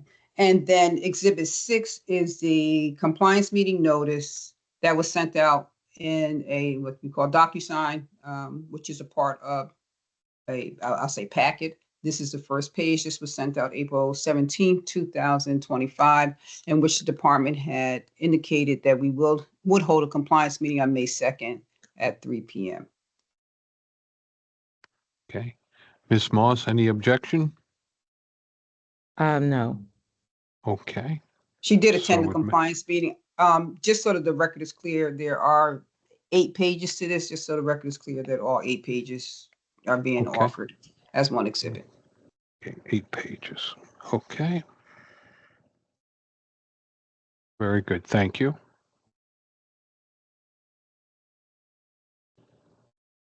And then relative to the compliance meeting, Exhibit 7 shows confirmation of the compliance meeting, which was the team's invite that was sent. And she did attend the team's invite. This was it, same. It says 2 to 3. I think I had 3 o'clock, but we decided on 2. But she did attend the compliance meeting. So I would offer this as the department's Exhibit 7 for the compliance meeting confirmation, which she did attend. Okay. Ms. Moss, is any objection to this? No. No. Okay, thank you. Okay. And then relative to the licensee's credential, the department would ask if Exhibit 8 could be brought up. That's our database, our credential view screen. It just indicates the current information that the department has relative to her current address as well as email address where all of the documentation was sent throughout these proceedings. Okay. Ms. Moss, any objection to this? No. Okay, thank you. So number 8 is in from the database. Okay. And the department is, I'll say alleging that there were communications that were sent between the department and the licensee, Ms. Moss, and those are the emails, and I would offer those as Exhibit 9. And I believe she's in receipt of these as there was communication between the department and her. How many of those were? Are they all included, right? All in one? Yeah, it's all, we put it as one. Yeah, I think it consists of at least, 3 different emails, maybe. Okay, so that's Exhibit number 9? I'm sorry. That's Exhibit 9, yeah. Okay, thank you. Ms. Moss, do you object to Exhibit number 9? No. Okay, thank you very much. Okay. All right. So that's basically the department's housekeeping matters. And at this time, we would call the examiner, Debbie Yancey, relative to our case, if you will. Okay. Okay. I'm sorry. Go ahead, Attorney Bullock. That's fine. Ms. Yancey, could you please state your name and spell your last name for the record? My name is Debbie Yancey. Last name is spelled Yanosy. And can you indicate your current business address? 550 Columbus Boulevard, Hartford, Connecticut, 06103. We're 450, but okay. Did I say 4? What did I say? 550. You said 550. Oh, I'm sorry. That might be the other tower. It's okay. But either way. Okay. Can you state your current position with the Department of Consumer Protection? I'm a real estate examiner and I handle appraisal matters. Okay. And what is your current email address? It's debbie.yancey@ct.gov. Okay. And is there another email address for respondents or licensees to upload their courses or materials or information? They can contact the department at DCP .realestateappraisal@ct.gov. Okay. And let me ask this, how long have you been in the appraisal industry? For over 23 years now. Okay. Are you familiar with Connecticut statutes and regulations that govern appraisal and licensees and licensing of appraisers? Okay. Yes, I am. And okay. And are you familiar with the CE requirements or the continuing education requirements for the state of Connecticut? Yes. Okay. And as part of your responsibilities as an examiner, are you required to review compliance with the continuing education audit for appraisal credential holders in Connecticut? Yes. And how often? I look at the CE requirements or the compliance every 2 years during our CE audit, and then also when licensees are applying for a reciprocal or reinstated license. Okay. And can you tell us what was required for this CE 2022-2024 cycle? The two mandatory courses, a 3-hour that included a 3-hour Connecticut appraisal law course, the 7-hour USPAP update course, and 18 hours of electives. Okay. All right, thank you. And do you have a standard procedure that you use when you are initially reviewing the CE requirements for licensees?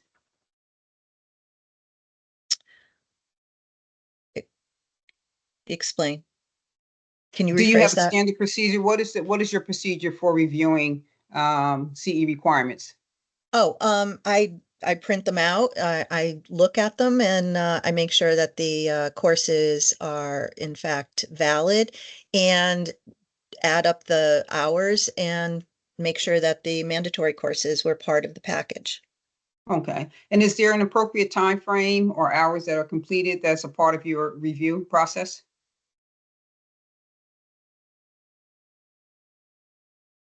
Can I'm you not hear sure. me? Yes, I'm not sure I I'm sorry. understand. Do you look for the appropriate time frame that hours Oh, that were completed? yeah, I'm sorry. I thought I was Okay. processing that in a different way. Yes, the courses had to be completed within our cycle, which our cycle ran from May 1st of 22 and concluded January 31st of 24. And for the cycle, approximately how many appraiser licensees were included in the audit? Approximately 860-ish. Okay, and that's approximately 70% or so, yes. Okay. And as part of the department's audit review, were the licensees notified of the department's findings? Yes. Okay. And when we notified them, do we provide them with an opportunity to respond or to provide coursework if coursework was determined to be missing? Yes. Okay. And if the respondent or the licensee was found to not be in compliance with the requirements, did they have an opportunity to pay a settlement fee? Yes. Okay. And what was that amount? It was $400. Okay. And did the respondent or licensee pay in this instance? Yes. Okay. And can you tell me what happened next? Ms. Moss attended a compliance meeting and then requested to come before the commission to waive. She had paid the $400. She had provided her CE, but she wanted the commission to waive the requirement to report her discipline to the National Registry. Okay. And let me ask this, do you have the records of the department's communications with Ms. Moss? Oh, sorry.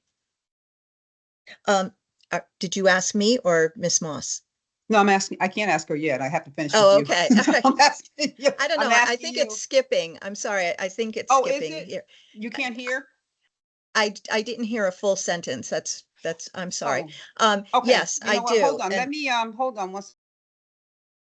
Because there's problems with the volume. I don't know if that's what it is in this instance. Okay. thank you. Were there records of the department's communication with Ms. Moss? Yes, Okay, and did we enter that as exhibit 9? yes. Okay, do you recall the dates of that communication? Or do you want us to bring it up? Can you bring it up, please? Yeah. Would you be so kind as to bring up the department's exhibit 9, which are the email communications? Thank you. Ms. Yancey, I'm going to ask you to take a minute to look through the emails and tell us what your understanding of that communication was. And I'll give you a few minutes to look through them and read. Rochelle, could you start at the top and please scroll?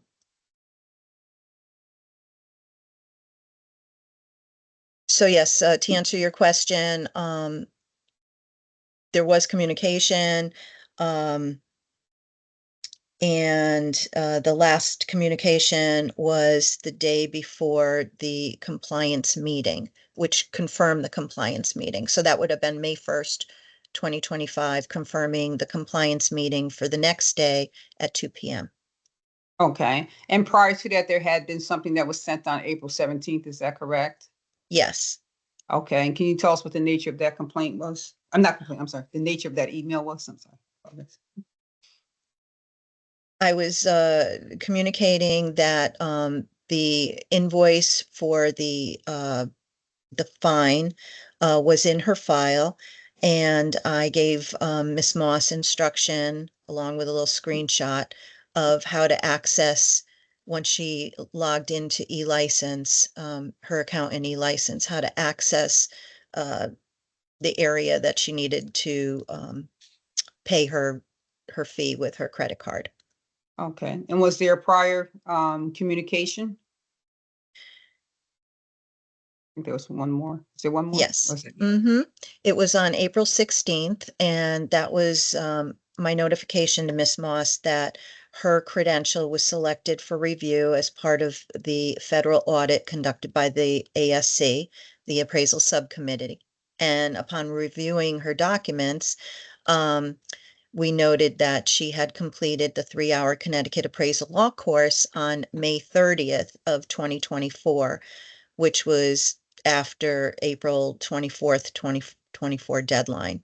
As a result of this noncompliance, a civil penalty in the amount of $400 had been issued, and the invoice was generated. And I gave her a payment due date. Okay. All right. Is there anything else within that communication? Yes, if she had any questions, to call me. Okay. All right. And were these records kept during the ordinary course of business? Yes. Okay. All right. Thank you. And as part of your review process, did you look at the credential view screen to see what the application dates and reinstatement dates were? Yes. Okay. Can you bring up exhibit 8, I believe it is? Okay. Can you tell me if you can identify this document that's on the screen? Yes, that is the credential view for Miss Moss. Okay, and what does that tell us in terms of her credential? Her credential was reinstated on May 31st of 24. Okay, all right. And is this a copy of the department's contact information for the respondent or the licensee? Yes. And is this kept in the ordinary course of business? Yes. Okay. And was there a compliance meeting held in this instance? Yes. Okay, and did you attend the compliance meeting? Yes. Okay. And at the compliance meeting, was there a discussion relative to the opportunity to appear before the Real Estate Appraisal Commission? Yes. Okay. And Ms. Moss had indicated that she would like to take that opportunity to appear before the commission. Is that correct? Correct. Okay. All right. All right. And so what is the current status of this matter?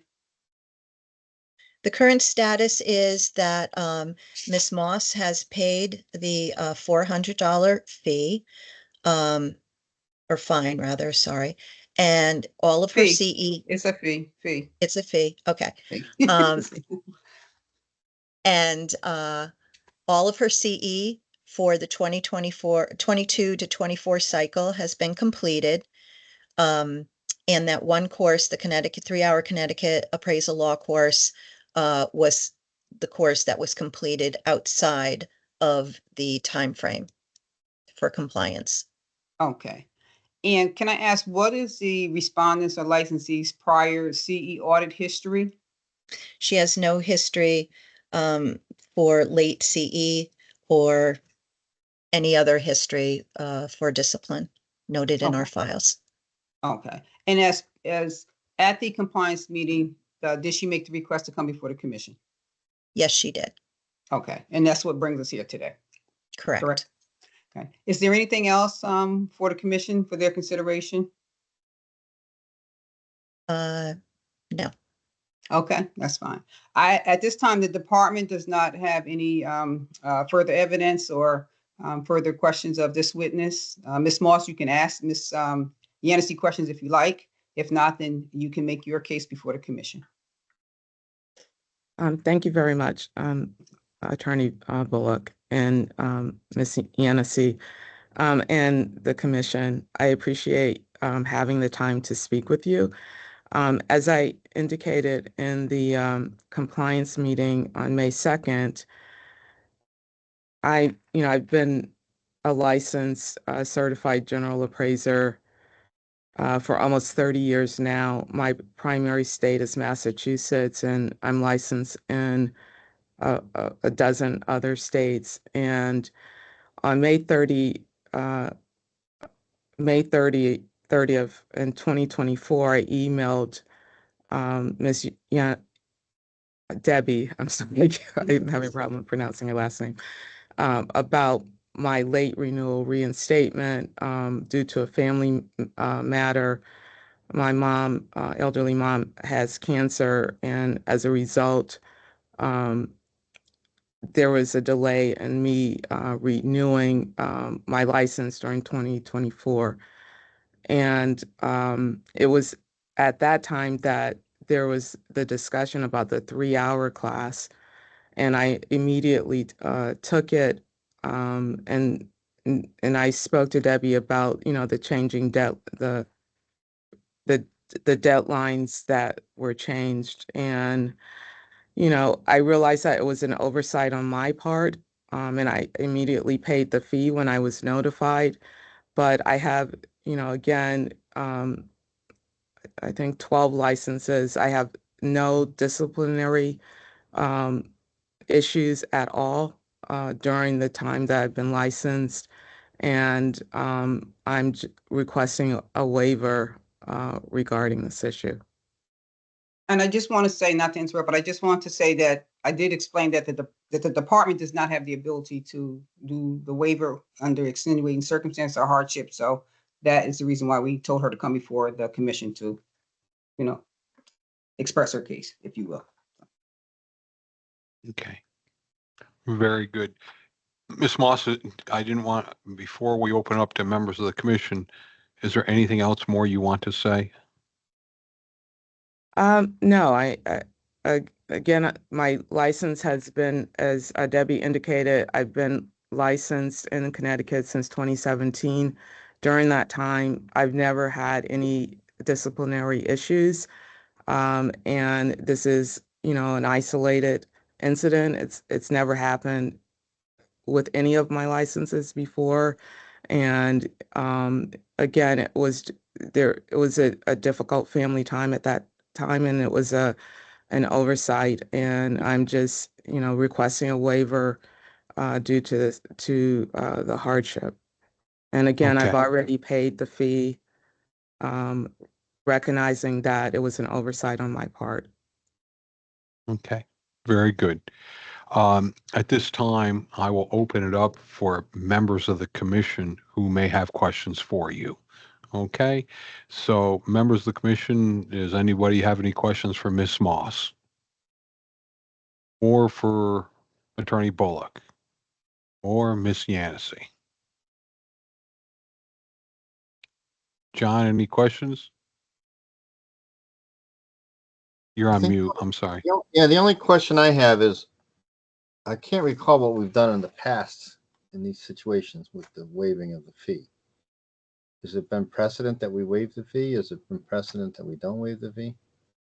Well, it was done on an individual basis, depending on a person's extenuating circumstances or their hardship.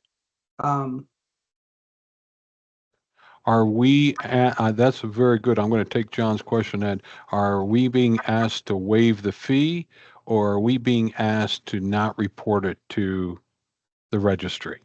Well, they do go hand in hand. It's a two-part, I said two-part, two-part prong. If you waive the fee because you believe that, there were extenuating circumstances and given the history and that there were no, previous, audit issues or, licensing issues, and you do make that determination, the department is more than willing to refund the payment that was made. That's not a problem. And then if you waive that part, then there's nothing to report to the ASC. If that's not waived, then the department does not have the ability, nor does the commission, I believe, have the ability to waive the requirement. The National Registry indicates and requires that within a reasonably practical time, which they say no later than 5 business days after the discipline has been, implemented, that we are supposed to report it to the National Registry. But because it was that request, no report has been made as of yet until until the commission makes the determination. So there's nothing reported at this time, today as we speak. Okay, so then my question is, Jerry, when, I guess this is to Debbie, when Ms. Moss uploaded her experience credits, her continuing education hours by the January 30th deadline, like everyone else, did she convey that she had, when you go online and you submit everything, did she convey that she had taken the law module? She uploaded, she was applying for reinstatement because her license had lapsed briefly. So yes, in her reinstatement application, she did attest that she completed all the requirements for the license. Does it specifically state law module when she does the reinstatement? No, it's general. It says requirements. Okay. So I was just going to say, at the time that I applied for reinstatement, I had taken the Connecticut law class. It was just late, but it was taken before the license was reinstated. Okay. Oh, okay. To expand on that, John, when Ms. Moss applied for reinstatement, all of the number of hours and the 2 mandatory courses were included in the upload with her reinstatement package. But she's right, the Connecticut appraisal law was late. Okay. I have a question from Mr. Cohen, and so then we'll come back to other members of the commission or John for further questions. Mr. Cohen, your hand has been up. Is there a question that you want to put forth? Just a comment, clarification. When the commission is voting, I don't believe you can actually just waive the fee. What you do have the authority to waive, I believe, is the requirement to take the CE or to extend the deadline. So if you do one of those, that would naturally then eliminate the fee. But I don't think you can eliminate the fee on its own. Right. Thank you for your comment. Thank you, Mr. Cohen. Okay. Other members of the commission or John, who may have had further questions. Any questions from members of the commission? So our two options here, given this circumstance, are to waive the requirement that she would have to take the appraisal law module for this particular cycle. Correct? Is that what I'm hearing? And I then believe so. and the section option was, I'm trying to get this down to, because we make a motion here. The second option was, Well, we could deny it. Jason, Okay. could you repeat the second option, the second thing? Well, you could either say there was no requirement for her to take it, like waive the CE requirement altogether, or you could offer an extension, meaning that even though she took it late, it was within the time that you were allowing.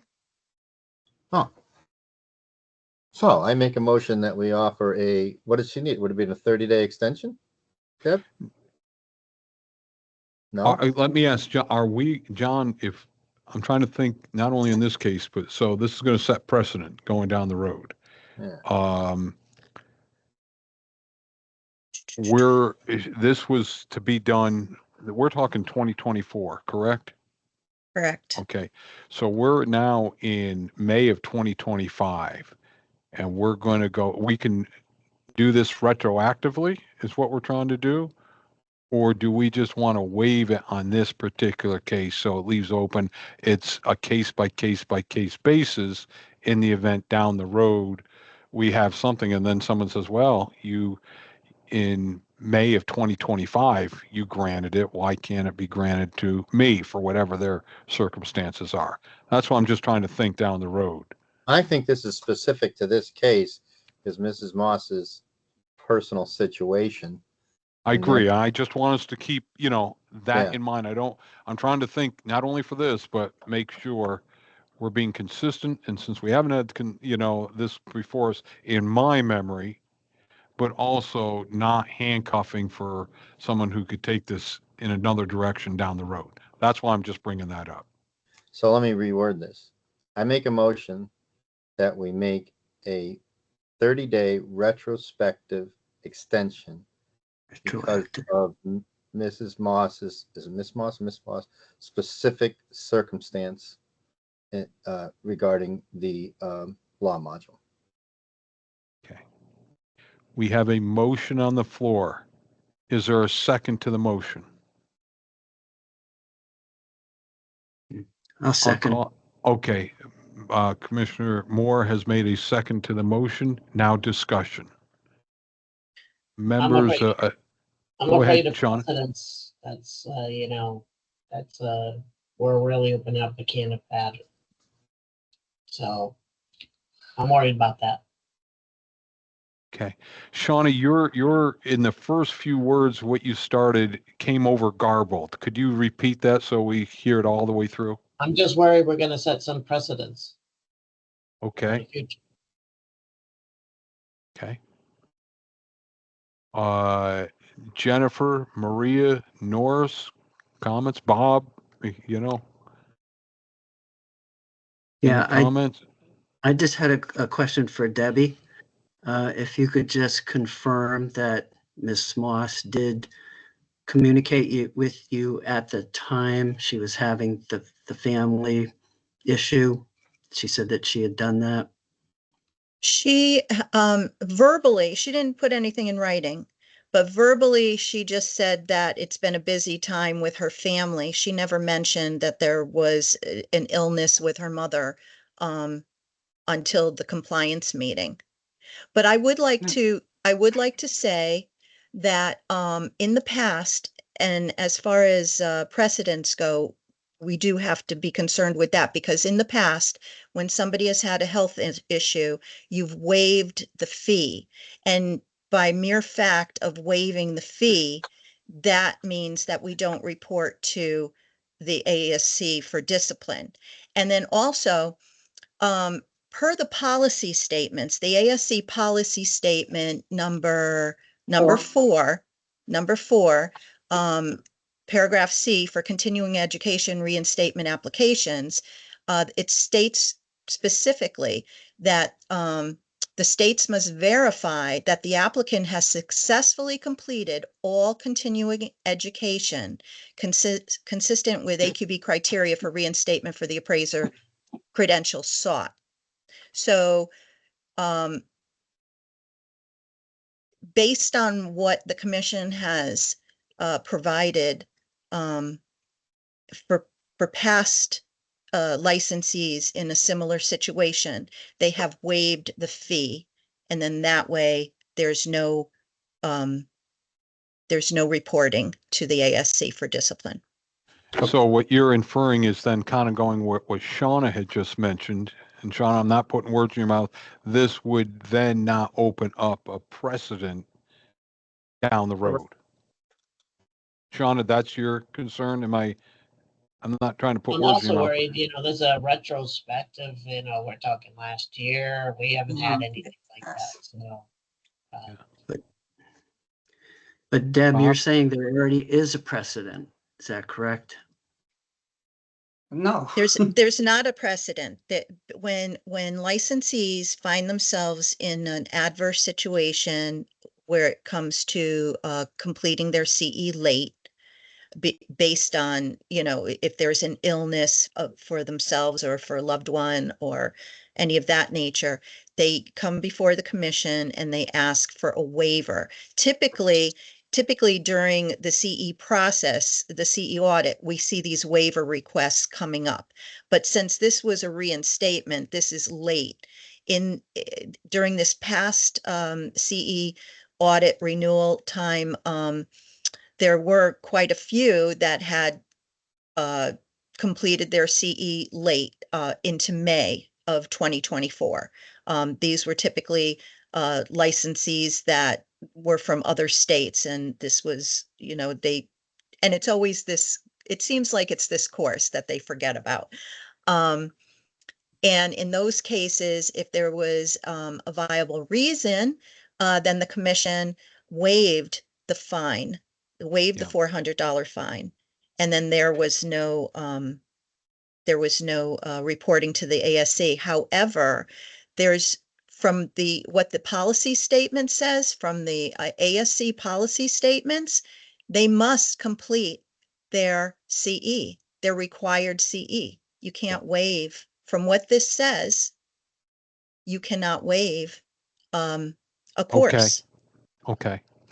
Jennifer, she has her hand up. I was just going to say that, sorry, am I okay, Jerry, or? Yes, please. Oh, I was just going to say that I think it puts the commission in a hard spot when we're picking and choosing what could be considered a hardship, that warrants this step, because we have to treat everybody the same. Yep. And I think it gets hard with these types of situations. In 28, 29 years, we have done this. Now you bring up my memory twice. One was with Chris Italia's health issues at the end, cancer and so forth. And we had another Bob Wynn down in Trumbull 20 plus years ago. And the question was, when we came through the ASC audit, and it came up both times, we were questioned. And we said, well, we had that right. We've never abused it, so to speak here.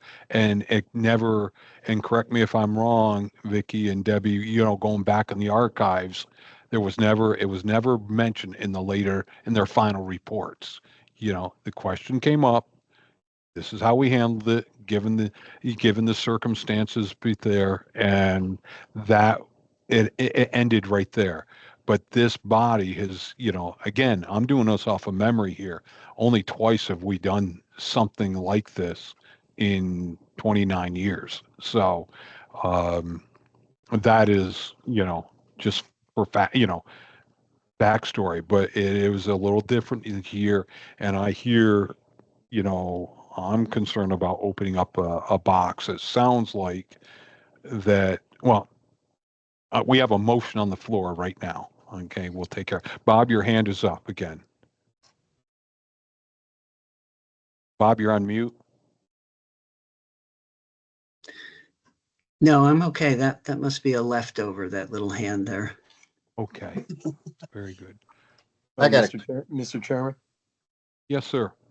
I remember Chris. I remember you're a little bit older than me. So that was it. Jeez. This one, I don't know what Chris Italia was a different one, Mr. Chairman. Remember, he had brain cancer. So that was a little bit different on our part and how we made that decision.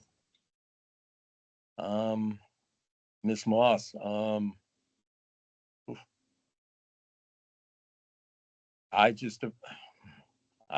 don't know. I really don't know on this one. So I just wanted to put my 2 cents in, but this one is a difficult one. This one really is, Miss Moss.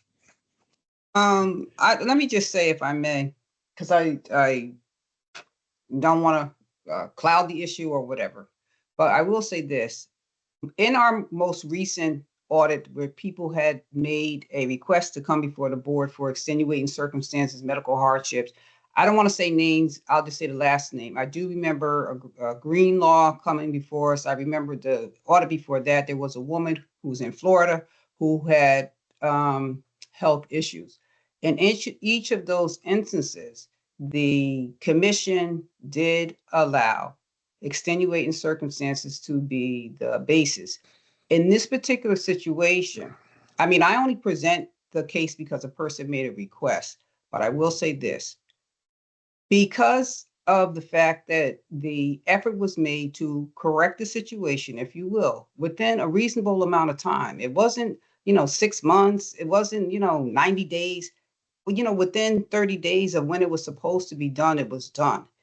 Here's a person who said to you, and you have to understand, people don't always tell you or feel they have to tell you all of the, personal details of their life. When the question was asked as to, what the situation was, it was explained. I think that the explanation that is provided is sufficient. It's online and it's online with the other extenuating circumstances and hardship cases that were heard within the this cycle, if you will. That's my thought. I don't I'm not certain what Jason's perspective is about the waiver and all. I don't know that I necessarily interpret it that way, but I think that given the recent hardship cases that we had in which they were taken on an individual case by case basis, I don't see this being any different, personally speaking. And I just want to throw one more thing in. I think we need to also consider the severity of this. We had a gentleman come before us who said he took all the classes. That's why I asked about that. When you fill out the application online, does it say specifically the appraisal law class? Because that gentleman didn't take any classes, and it didn't take any classes. And she's from out of state. She doesn't know our whole thing, and didn't take any classes, and he still got a $400 fine, and that's it. And I think we're impacting somebody's. I don't think she did anything where she was lying or trying to hide anything, in my opinion. Therefore, I think we should approve my motion. Okay. Could we have the motion that we have on the floor and second and discuss? Oh, excuse me. Are there any other comments by members of the commission? I'm sorry. Hearing none, can we have the motion reread for the vote, before the vote?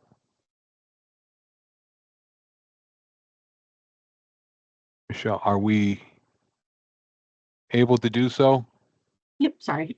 So I have Commissioner Galvin move to approve a 30-day extension for completion of the law module, and then Commissioner Moore seconded the motion. Okay.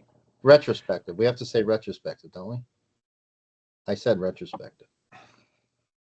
Does that matter?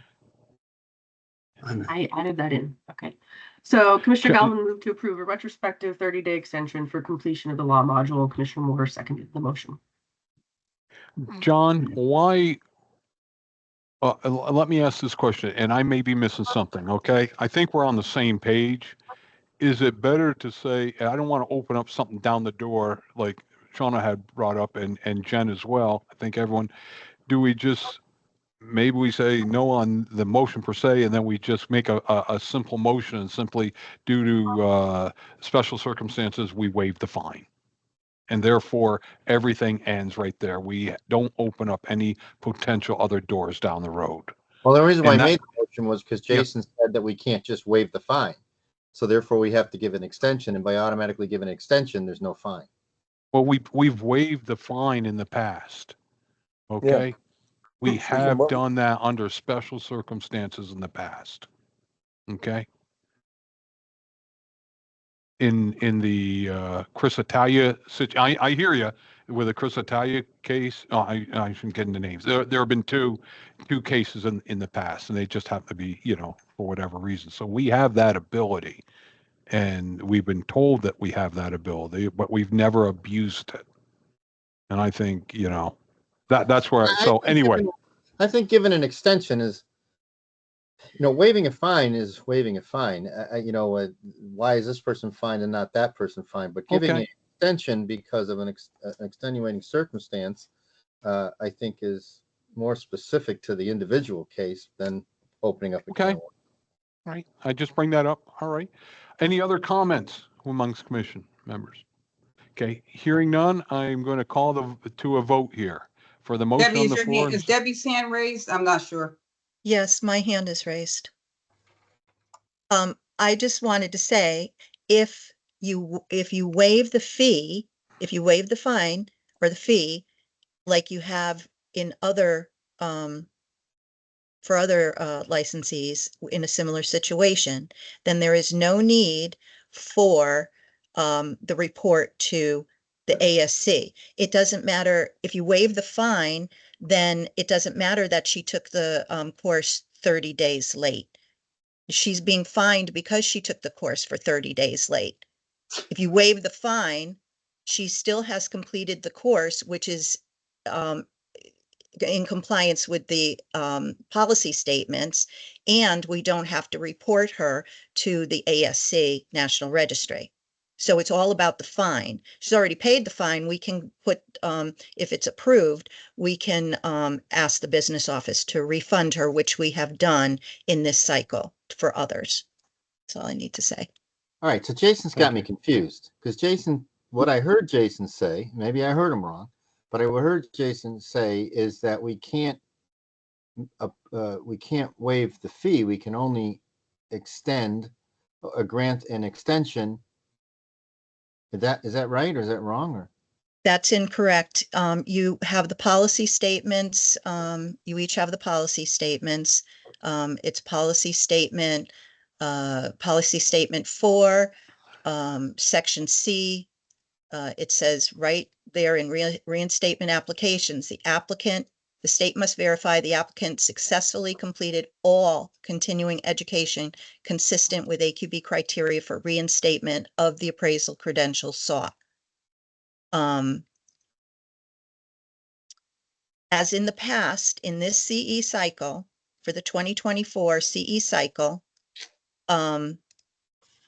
you have waived the $400 fine for those licensees who have who have completed their CE late, right? And they've demonstrated that they had extenuating circumstances very similar to Miss Moss. So if you waive the fee, it still is in compliance with the ASC policy statements, and the commission does have the right to waive the fee. so if we waive the fee, then she doesn't get reported.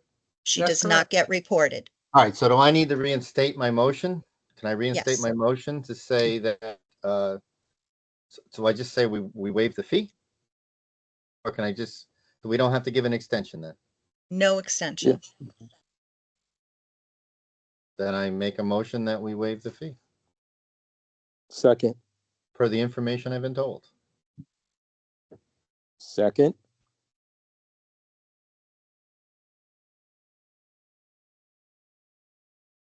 Did we lose Jerry?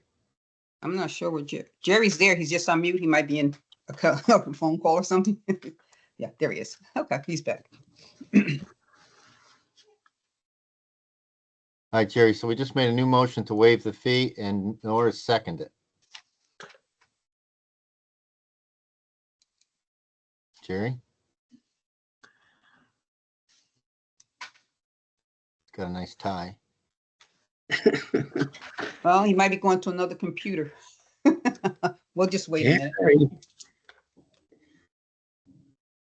I believe Jerry said at the onset of this meeting that there were some technical difficulties in the office today. All right, let's see what we have.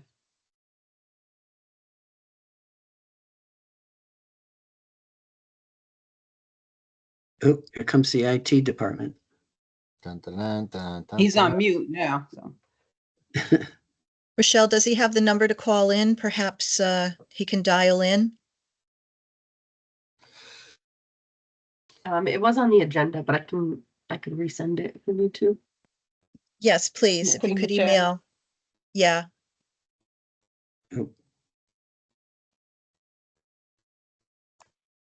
Nope. Headphones. No. Can you call him? Okay. We can call him. Yeah. Call him.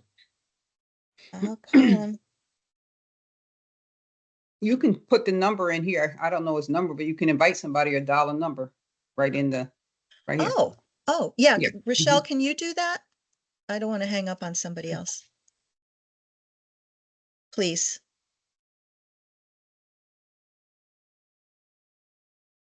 Yeah, okay, so you told him to dial in manually.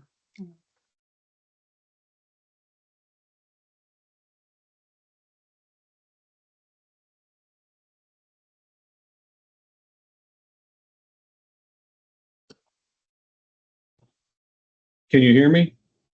Now we Yes. can. Yes. We can't see you, your face, but we can hear you and we can see your Boy, I nice don't know what tie. happened. The whole system went dead here. Sorry Okay. about that, folks. That's all right. Thank you, John Watkins, for trying to get us back on. I don't know what happened, so I'm sorry. That's okay.